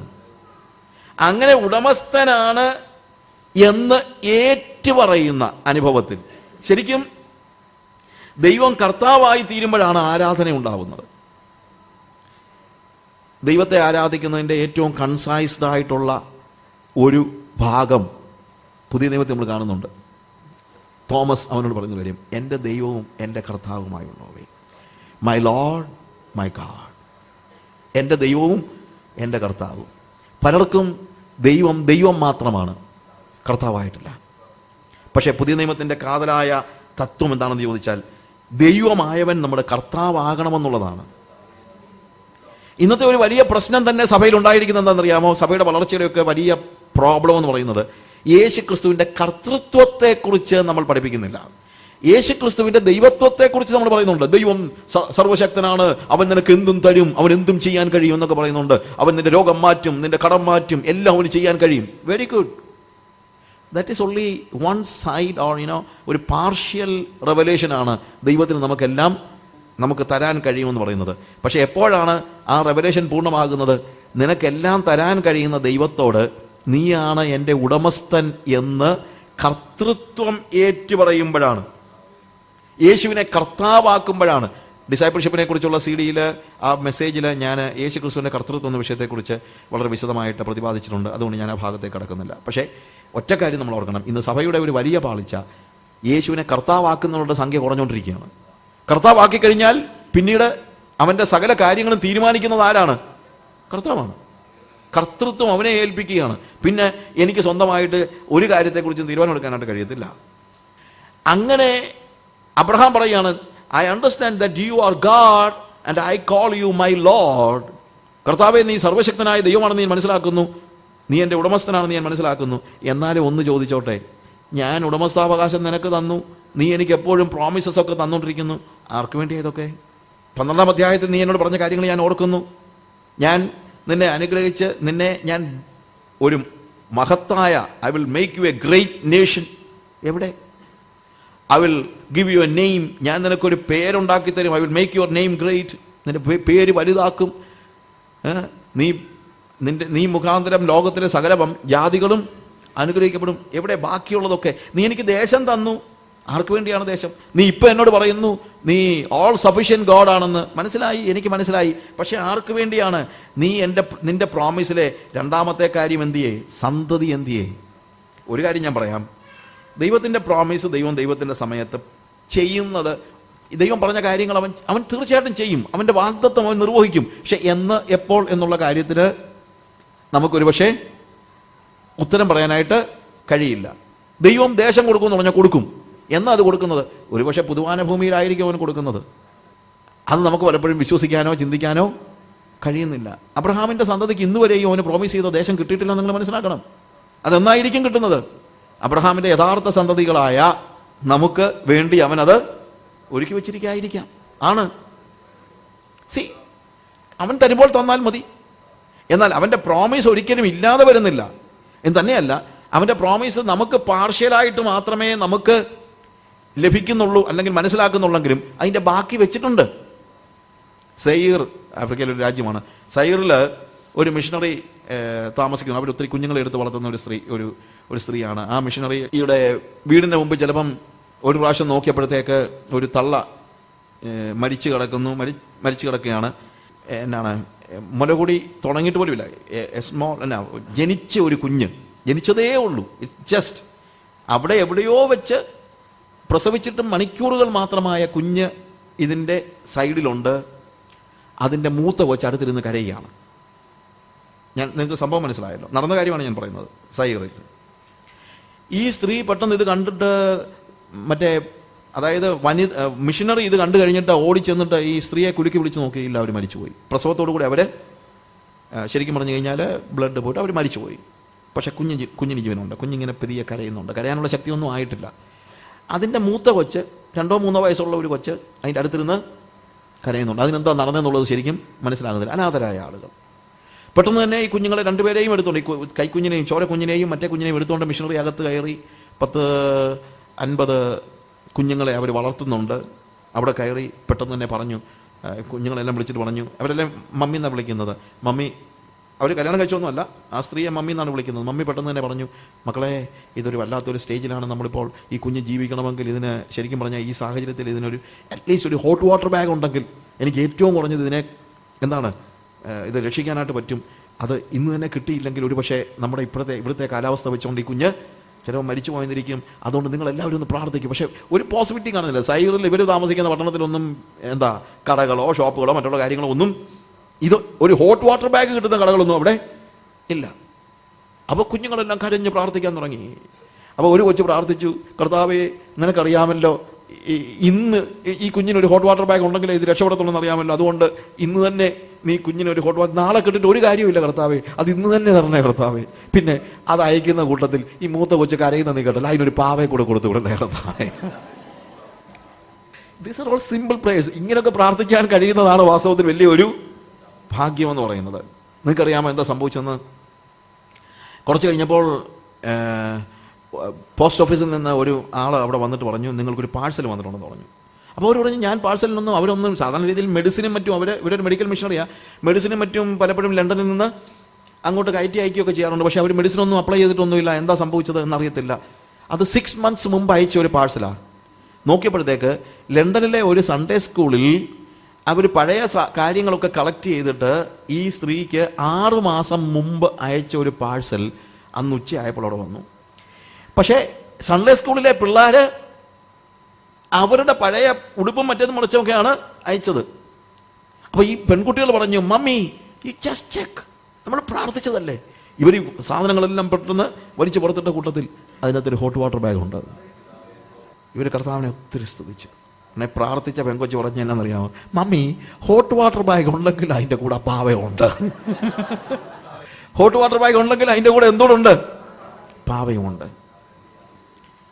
അവർ നോക്കിക്കഴിഞ്ഞപ്പോൾ ആ കുഞ്ഞിൻ്റെ പ്രായത്തിൽ കളിക്കാൻ പറ്റുന്ന ഒരു പാവക്കുട്ടിയും അതിൻ്റെ കൂട്ടത്തിലുണ്ടായിരുന്നു. 6 months മുമ്പ്, 6 മാസം മുമ്പ് അവർക്ക് അയച്ചതായ ഈ പാഴ്സൽ എക്സാക്ട്ലി ആ സമയത്ത് കർത്താവ് അവർക്ക് ഏൽപ്പിച്ചു കൊടുത്തു. ഞാൻ പ്രാർത്ഥനയെക്കുറിച്ചും മറ്റുള്ള കാര്യങ്ങളെക്കുറിച്ചും ഒക്കെ പറയുന്നത് വേറെ കാര്യം. എന്നാൽ ഒരു കാര്യം ഞാൻ പറയാം. ആ പെൺകുട്ടി പറഞ്ഞ വാക്ക് നിങ്ങൾ ഓർക്കണം. ഹോട്ട് വാട്ടർ ബാഗ് ഉണ്ടെങ്കിൽ അതിൻ്റെ കൂടെ ആ പാവയും ഉണ്ട്. ദൈവത്തിൻ്റെ വാഗ്ദത്തങ്ങൾ കർത്താവ് പാർഷ്യലായിട്ട് നിർവഹിച്ചെങ്കിൽ ബാക്കിയും വരുന്നുണ്ട്. നിങ്ങളോട് കർത്താവ് പറഞ്ഞ കാര്യങ്ങൾ ബാക്കിയും വരുന്നുണ്ട്. എന്നാണെന്നറിയത്തില്ല, നമുക്ക് എന്നാണെന്നറിയത്തില്ല. പക്ഷേ ഒരു കാര്യം പറയാം, നിങ്ങൾക്ക് ആവശ്യമുള്ളപ്പോൾ അതവിടെ എത്തിയിരിക്കും. നിങ്ങൾക്ക് ആവശ്യമുള്ളപ്പോൾ അതവിടെ എത്തിയിരിക്കും. ദമ്മശേക്കുകാരനായ എലയാസർ അല്ലാതെ വേറെ ആരും എനിക്കില്ല എന്ന് അവൻ പറയുമ്പോൾ കർത്താവ് പറഞ്ഞു, നോ, അവൻ അവകാശിയാവുകയില്ല. 4-ാമത്തെ വാക്യം നമ്മളതാ കാണുന്നത്. അവൻ നിന്റെ അവകാശിയാകയില്ല, നിന്റെ ഉദരത്തിൽ നിന്ന് പുറപ്പെടുന്നവൻ തന്നെ നിന്റെ അവകാശിയാകുമെന്ന് അവന് യഹോവയുടെ അരുളപ്പാടുണ്ടായി. 5-ാമത്തെ വാക്യത്തിൽ വലിയൊരു കാര്യം എഴുതുകയാണ്. പിന്നെ അവനെ പുറത്ത് കൊണ്ടുചെന്നു, നീ ആകാശത്തേക്ക് നോക്കുക, നക്ഷത്രങ്ങളെ എണ്ണുവാൻ കഴിയുമെങ്കിൽ എണ്ണുക എന്ന് പറഞ്ഞു. നമ്മൾ സാധാരണ മലയാളത്തിൽ പറയുമല്ലോ, നക്ഷത്രം എണ്ണിക്കാണ്. കർത്താവ് പറഞ്ഞു, എണ്ണടാ നക്ഷത്രം, നിനക്ക് എണ്ണാൻ പറ്റുമോ? ഇല്ല. അതുപോലെ നിന്റെ സന്തതികൾ ആയിത്തീരും എന്ന് പറഞ്ഞു. അടുത്ത വാക്യം 6-ാമത്തെ വാക്യത്തിൽ, അവൻ യഹോവയിൽ വിശ്വസിച്ചു, അതവന് നീതിയായി കണക്കിട്ടു. അവൻ യഹോവയിൽ വിശ്വസിച്ചു. അസാധ്യമായ കാര്യത്തെ ദൈവം അത് ചെയ്തു തരുമെന്ന് വിശ്വസിച്ചു. He believed. അവൻ വിശ്വസിച്ചു. ആ വിശ്വാസത്തിന്റെ ആ അടിസ്ഥാനം എന്താണ്? കർത്താവ് പറയുന്നത് എന്താണ്? കൽദയുടെ പട്ടണമായ ഊരിൽ നിന്ന് നിന്നെ ഞാൻ വലിച്ച് ഇറക്കി പുറത്തു കൊണ്ടുവന്നെങ്കിൽ ഞാൻ നിന്നെ വഴിയിൽ ഇട്ടേച്ച് പോകത്തില്ല. ഞാൻ നിന്നോട് പ്രോമിസ് ചെയ്തത് ബാക്കിയും ചെയ്തിരിക്കും. കൽദയുടെ പട്ടണമായ ഊരിൽ നിന്ന് നിന്നെ പുറത്തു കൊണ്ടുവന്നെങ്കിൽ ഹാരാനിൽ ഇട്ടേക്കാനല്ല, കനാനിൽ കൊണ്ടുവന്നേക്കാൻ മാത്രമല്ല, എൻ്റെ മനസ്സിലൊരു പ്ലാനുണ്ട്. എന്താണ്? എൻ്റെ ഒരു ആരാധക സമൂഹം. അതാണ് കർത്താവിൻ്റെ മനസ്സിലെ മോഹം എന്ന് പറയുന്നത്. അബ്രഹാമിലൂടെ അത് ചെയ്യുമെന്ന് കർത്താവ് പറഞ്ഞു. യെസ്, അബ്രഹാമിലൂടെ അത് നിർവഹിക്കും. അവൻ ഒരു ഭാഗം നിർവഹിച്ചെങ്കിൽ ബാക്കിയുള്ള കാര്യങ്ങളും നിർവഹിക്കും. റോമാലേഖനം 8-ാം അധ്യായത്തിൽ നമ്മൾ വായിക്കുന്ന ഭാഗമുണ്ട്. സ്വന്തം പുത്രനെ ആദരിയാതെ നമുക്ക് വേണ്ടി ഏൽപ്പിച്ചു തന്നവൻ അതോടുകൂടെ സകലവും നമുക്ക് നൽകാതിരിക്കുമോ? അതൊന്നും ഭൗതികമായ കാര്യങ്ങളെക്കുറിച്ചല്ല പ്രിയമുള്ളവരെ. കാര്യം റോമാലേഖനം 8-ാം അധ്യായത്തിൽ കാറിൻ്റെയും വീടിൻ്റെയും കാര്യങ്ങളൊന്നും പറയുന്നില്ല. റോമാലേഖനം 8-ാം അധ്യായം നിങ്ങൾ വീട്ടിൽ പോയെന്ന് വായിക്കണം. വളരെ വികരമായി വ്യാഖ്യാനിക്കപ്പെട്ടിട്ടുള്ളൊരു ഭാഗമാണ് റോമാലേഖനം 8-ാം അധ്യായം.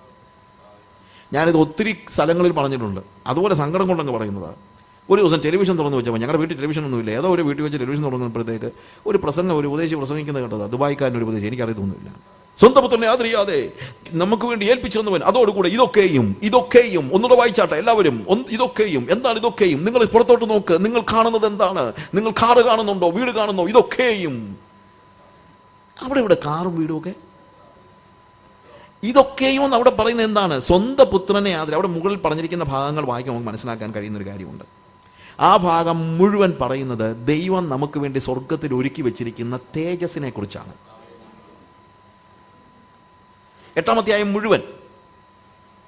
മുഴുവൻ പറയുന്നത് ദൈവം നമുക്ക് വേണ്ടി ഒരുക്കി വെച്ചിരിക്കുന്ന തേജസ്സിനെ കുറിച്ചാണ്. നമ്മൾ പുത്രന്മാരെങ്കിലും നമ്മൾ അവകാശികളും തന്നെ ക്രിസ്തുവിനോടുകൂടെ കൂട്ടവകാശികൾ. എന്നിട്ട് അവൻ വിളിച്ചവരെ നീതീകരിച്ചവരെ വിശുദ്ധീകരിച്ചവരെ തേജസ്കരിച്ചു വിളിക്കുന്നു. പിന്നീടാണ് പറയുന്നത്, അതിന് മുമ്പെല്ലാം പറയുന്നുണ്ട്, സൃഷ്ടി ദ്രവത്വത്തിന്റെ ദാസ്യത്തിനുള്ള വിടുതലിന് വേണ്ടി ആകാംക്ഷയോടെ കാത്തിരിക്കുന്നു. ദൈവപുത്രന്മാരുടെ തേജസ്സിന് വേണ്ടി. എല്ലാം തേജസ്സാണ് അവിടുത്തെ വിഷയം. ആ അധ്യായം മുഴുവൻ തേജസ്സാണ്. എന്നിട്ട് നമ്മൾ വിളിച്ചവരെ നീതീകരിച്ചവരെ തേജസ്കരിച്ചു വിളിക്കുന്നു. പിന്നീടാണ് പറയുന്നത്, സ്വന്തം പുത്രനെ ആദരിയാതെ നമുക്ക് വേണ്ടി ഏൽപ്പിച്ചു തന്നവൻ അതോടുകൂടെ സകലവും നമുക്ക് നൽകാതിരിക്കുമോ? എന്താ അതിൻ്റെ അർത്ഥം? നമ്മുടെ നീതീകരണത്തിന് വേണ്ടി സ്വന്തം പുത്രനെ ആദരിയാതെ ഏൽപ്പിച്ചു തന്നവൻ തേജസ്കരണം വരെയും നമ്മളെ കൊണ്ടുപോകാതിരിക്കുമോ എന്നാ അവിടുത്തെ ചോദ്യം. ശ്രദ്ധിച്ചോ നിങ്ങള്? നീതീകരിക്കാൻ വേണ്ടി അവൻ ആരെ കൊടുത്തു? നമ്മളെ നീതീകരിക്കാൻ വേണ്ടി സ്വന്തം പുത്രനെ അവൻ തന്നെങ്കിൽ അവൻ നീതീകരിച്ചേച്ച് വഴിയിലിടത്തില്ല. നമുക്ക് വേണ്ടി സ്വർഗത്തിൽ ഒരുക്കിയിരിക്കുന്ന തേജസ്കരണം വരെയും അവൻ നമ്മളെ കൊണ്ടുപോകാതെ ഇരിക്കുമോ എന്നാണ്. ഇതാണ് കാറും വീടുമായിട്ട് നമ്മൾ പറയുന്നത്. പ്രിയമുള്ളവരെ, അവൻ വഴിയിലിട്ടിട്ട് പോകുന്ന ദൈവമല്ല. നമ്മിൽ ഒരു നല്ല പ്രവൃത്തിയെ ആരംഭിച്ചവൻ അത് പൂർത്തിയാകും വരെയും നമ്മളെ ഇട്ടിട്ട് പോകത്തില്ല. He is there to help us. നമുക്ക് വേണ്ടി ഒരുക്കിയിരിക്കുന്ന തേജസ് നമ്മുടെ കണ്ണുകളെ അടയ്ക്കാം. Thank you Jesus. ഹല്ലേലൂയ. അബ്രഹാമിനെ ദൈവം ഓരോരോ പാഠങ്ങൾ പഠിപ്പിക്കുന്നതാണ് നമ്മൾ കണ്ടത്. മിസ്രൈമിൽ നിന്ന് മടങ്ങി വന്നു കഴിഞ്ഞപ്പോൾ, സമ്പത്ത് വർദ്ധിച്ചപ്പോൾ ലോത്ത് മടങ്ങിപ്പോയി. നല്ല കാര്യം എന്ന് നമുക്ക് പറയാൻ വാസ്തവത്തിൽ കഴിയുമെന്ന് എനിക്കറിയില്ല. പക്ഷേ ദൈവം അബ്രഹാമിനെ ഒരു പാഠം പഠിപ്പിച്ചു. ചർച്ചക്കാരെ വിട്ട് ഒരു സെപ്പറേറ്റഡായിട്ട് വേർപെട്ടവനായി ജീവിക്കുവാനാണ് ദൈവം അബ്രഹാമിനെ കുറിച്ച് ഉദ്ദേശിച്ചത്. ദൈവം അതിനുള്ള വഴിയെ ഒരുക്കി കൊടുത്തു. എന്നാൽ അപ്പോഴത്തേക്ക് അവൻ പഠിച്ച ഒത്തിരി കാര്യങ്ങളുണ്ട്. സമ്പത്തൊന്നുമല്ല, ദേശമൊന്നുമല്ല, വസ്തുവൊന്നുമല്ല. ദൈവം വാഗ്ദത്തം ചെയ്ത വസ്തു, ദൈവം വാഗ്ദത്തം ചെയ്ത സമ്പത്ത് ഒരു ദ്രവ്യാഗ്രഹിയുടെ മുമ്പിൽ വെച്ചു കൊടുത്തിട്ട് നിനക്കിഷ്ടമുള്ളതുപോലെ എടുത്തോളാൻ പറയാൻ നമുക്കത് കഴിയുന്നുണ്ടോ? കളിപ്പിക്കപ്പെടാൻ ഏൽപ്പിച്ചു കൊടുക്കുവാൻ നമുക്ക് കഴിയുന്നുണ്ടോ? മറ്റുള്ളവർ നമ്മളെ കളിപ്പിക്കുന്നെങ്കിൽ എടുത്തോട്ടെ, കൊണ്ടുപോയിക്കോട്ടെ എന്ന് പറയാൻ നമുക്ക് കഴിയുമോ? അതോ നമ്മളിപ്പോഴും സ്വത്തിനോടും സമ്പത്തിനോടും അറ്റാച്ച്ഡ് ആണോ? എന്നാൽ ലോത്ത് വിട്ടുപിരിഞ്ഞു കഴിഞ്ഞപ്പോൾ, ലോത്ത് സോദോം വരെയും, ലോത്തിൻ്റെ ചിന്ത അതാണ്, എന്തോ ഉണ്ടെങ്കിലും പ്രശ്നമില്ല, അവരെത്ര വഷളന്മാരാണെങ്കിലും പ്രശ്നമില്ല, എൻ്റെ പിള്ളേരുടെ ഭാവി എന്നൊക്കെയാണ് പറയുന്നത്. പക്ഷേ പിള്ളേരുടെ ഭാവി ശരിയായില്ല. മദ്രസ ഇല്ലാത്തത് കൊണ്ട് ബിസിനസ് ഉപേക്ഷിച്ചിട്ട് പോകാൻ തയ്യാറാകുന്ന ഒരു മുസ്ലിം നമ്മുടെ മുമ്പിൽ ഒരു ചോദ്യചിഹ്നമായിരിക്കുകയാണ്. നമ്മുടെ കുഞ്ഞുങ്ങളുടെ ഭാവി എന്ന് പറയുന്നത് അവർക്കിവിടെ ഉണ്ടാകുന്ന വിദ്യാഭ്യാസമോ പണമോ അല്ല, അവരുടെ നിത്യതയാണ്. നമ്മുടെ കുഞ്ഞുങ്ങളുടെ നിത്യതയെ ബാധിച്ചിട്ട് യാതൊന്നും നമുക്ക് വേണ്ട എന്ന് ചിന്തിക്കാൻ നമുക്ക് കഴിയും. ഇന്ന് പകലിൽ നമ്മൾ ദൈവത്തിൻ്റെ ശബ്ദം കേട്ട് ബാക്കി എല്ലാത്തിനോടും ഒരു ഡിറ്റാച്ച്മെൻറ്റ് സൂക്ഷിക്കുന്നുവെങ്കിൽ തീർച്ചയായും കർത്താവ് ഇടപെട്ടിട്ട് വന്നിട്ട് പറയും, നീ തലപൊക്കി നോക്ക്, നീ നിനക്ക് വേണ്ടി തീരുമാനമെടുത്തില്ലല്ലോ, ഞാൻ നിനക്ക് വേണ്ടി തീരുമാനമെടുക്കും. പക്ഷെ നമ്മൾ ആ സ്ട്രോങ് ഡിസിഷൻ എടുത്തതിന് ശേഷമാണ്. അതുപോലൊരു സ്ട്രോങ് ഡിസിഷനാണ് അവൻ സോദോം രാജാവിൻ്റെ മുമ്പിൽ എടുത്തത്. എൻ്റെ സകല സമ്പന്നതയും എൻ്റെ സകല സോഴ്സും it comes from the maker of heavens and earth. ആകാശത്തെയും ഭൂമിയും ഉണ്ടാക്കിയവനായ യഹോവയാൽ മാത്രം മതി എനിക്ക് അനുഗ്രഹം. സോദോം രാജാവിൻ്റെ അനുഗ്രഹം എനിക്ക് വേണ്ട. നമ്മുടെ ജീവിതത്തിലും നമ്മുടെ സോഴ്സ് ദൈവം മാത്രമാക്കാൻ തീരുമാനമെടുത്താൽ അവൻ പറയും, യെസ്, ഞാൻ നിൻ്റെ പരിചയം അതിമഹത്തായ പ്രതിഫലവുമാകുന്നു. അവൻ നമ്മുടെ പരിചയമാണ്. ശത്രുവിന് നമ്മളെ തൊടാൻ കഴിയത്തില്ല. കാരണം നമ്മുടെ മുമ്പിൽ അവൻ കയറി നിൽക്കുകയാണ്. അവനെ വെട്ടി താഴെയിട്ടാലേ നമ്മളെ ശത്രുവിന് സ്പർശിക്കാൻ കഴിയുള്ളൂ. പിന്നെ നമ്മൾ എന്തിനാണ് പേടിക്കുന്നത്? നമ്മുടെ സുരക്ഷ അവൻ്റെ കൈകളിലാണ്, നമ്മുടെ സമ്പന്നതയും അവൻ്റെ കയ്യിലാണ്. Is an all sufficient God. സർവാതിശയായ, എല്ലാത്തിനെയും എല്ലാം ഉള്ളവനായ a God with many breasts. അവന് നമുക്ക് ആവശ്യമുള്ളതെല്ലാം നൽകാൻ സമ്പന്നനായ ദൈവം. അങ്ങനെ ദൈവം നമ്മുടെ കൂടെ ഉള്ളപ്പോൾ നമ്മൾ എന്തിനാണ് പ്രയാസപ്പെടുന്നത്? എന്തിനാണ് വിഷമിക്കുന്നത്? ദൈവം നമുക്ക് നൽകിയിരിക്കുന്ന വാഗ്ദത്തങ്ങൾ ചില സമയത്ത് ഇപ്പോൾ അത് നിർവഹിക്കപ്പെട്ടില്ലായിരിക്കാം. ഒരുപക്ഷെ നമ്മുടെ തലമുറകളുടെ കാലത്തായിരിക്കാം ആ വാഗ്ദത്തങ്ങൾ നിർവഹിക്കപ്പെടുന്നത്. ഒരുപക്ഷെ നിത്യതയിലായിരിക്കാം. അതൊന്നുമല്ല നമ്മുടെ വിഷയം. ദൈവവുമായിട്ടുള്ള നമ്മുടെ റിലേഷനാണ്. യേശു എനിക്ക് ആരാണ്? അവൻ എൻ്റെ ദൈവം മാത്രമല്ല, അവൻ എൻ്റെ കർത്താവും കൂടെയാണ്. He is God, he is Lord. നമുക്ക് വാ തുറന്നൊന്ന് പറയാമോ? എൻ്റെ ദൈവമേ, എൻ്റെ കർത്താവേ. അത് മാത്രം മതി. കർത്താവേ, ദൈവമേ, നീ എൻ്റെ ദൈവം, നീ എൻ്റെ കർത്താവ്. എൻ്റെ ദൈവമേ, എൻ്റെ കർത്താവേ. തോമസിൻ്റെ വർഷിപ്പ് അതാണ്, എൻ്റെ ദൈവവും എൻ്റെ കർത്താവ്. Is God. അവൻ ദൈവമാണ്, സർവശക്തിയുള്ള ദൈവം. അവൻ എൻ്റെ കർത്താവാണോ? എൻ്റെ ഉടമസ്ഥനാണോ? കർത്താവേ, നീ എൻ്റെ ദൈവം, നീ എൻ്റെ ഉടമസ്ഥൻ. ഹൃദയത്തിൻ്റെ ആഴത്ത് നിന്ന് വാ തുറന്ന് നമുക്കൊന്ന് പറയാമോ? കർത്താവേ, നീ എൻ്റെ ദൈവം, നീ എൻ്റെ കർത്താവ്, നീ എൻ്റെ ദൈവം, നീ എൻ്റെ ഉടമസ്ഥൻ. എൻ്റെ കർത്തൃത്വം ഞാൻ നിനക്ക് തരുന്നു. ഞാനൊരു യാഗമായി ഒരിക്കലൂടെ ഏൽപ്പിക്കുന്നു. എൻ്റെ ഉടമസ്ഥാവകാശം ഞാൻ നിനക്ക് തരുന്നു. യേശുവിൻ്റെ നാമത്തിൽ തന്നെ.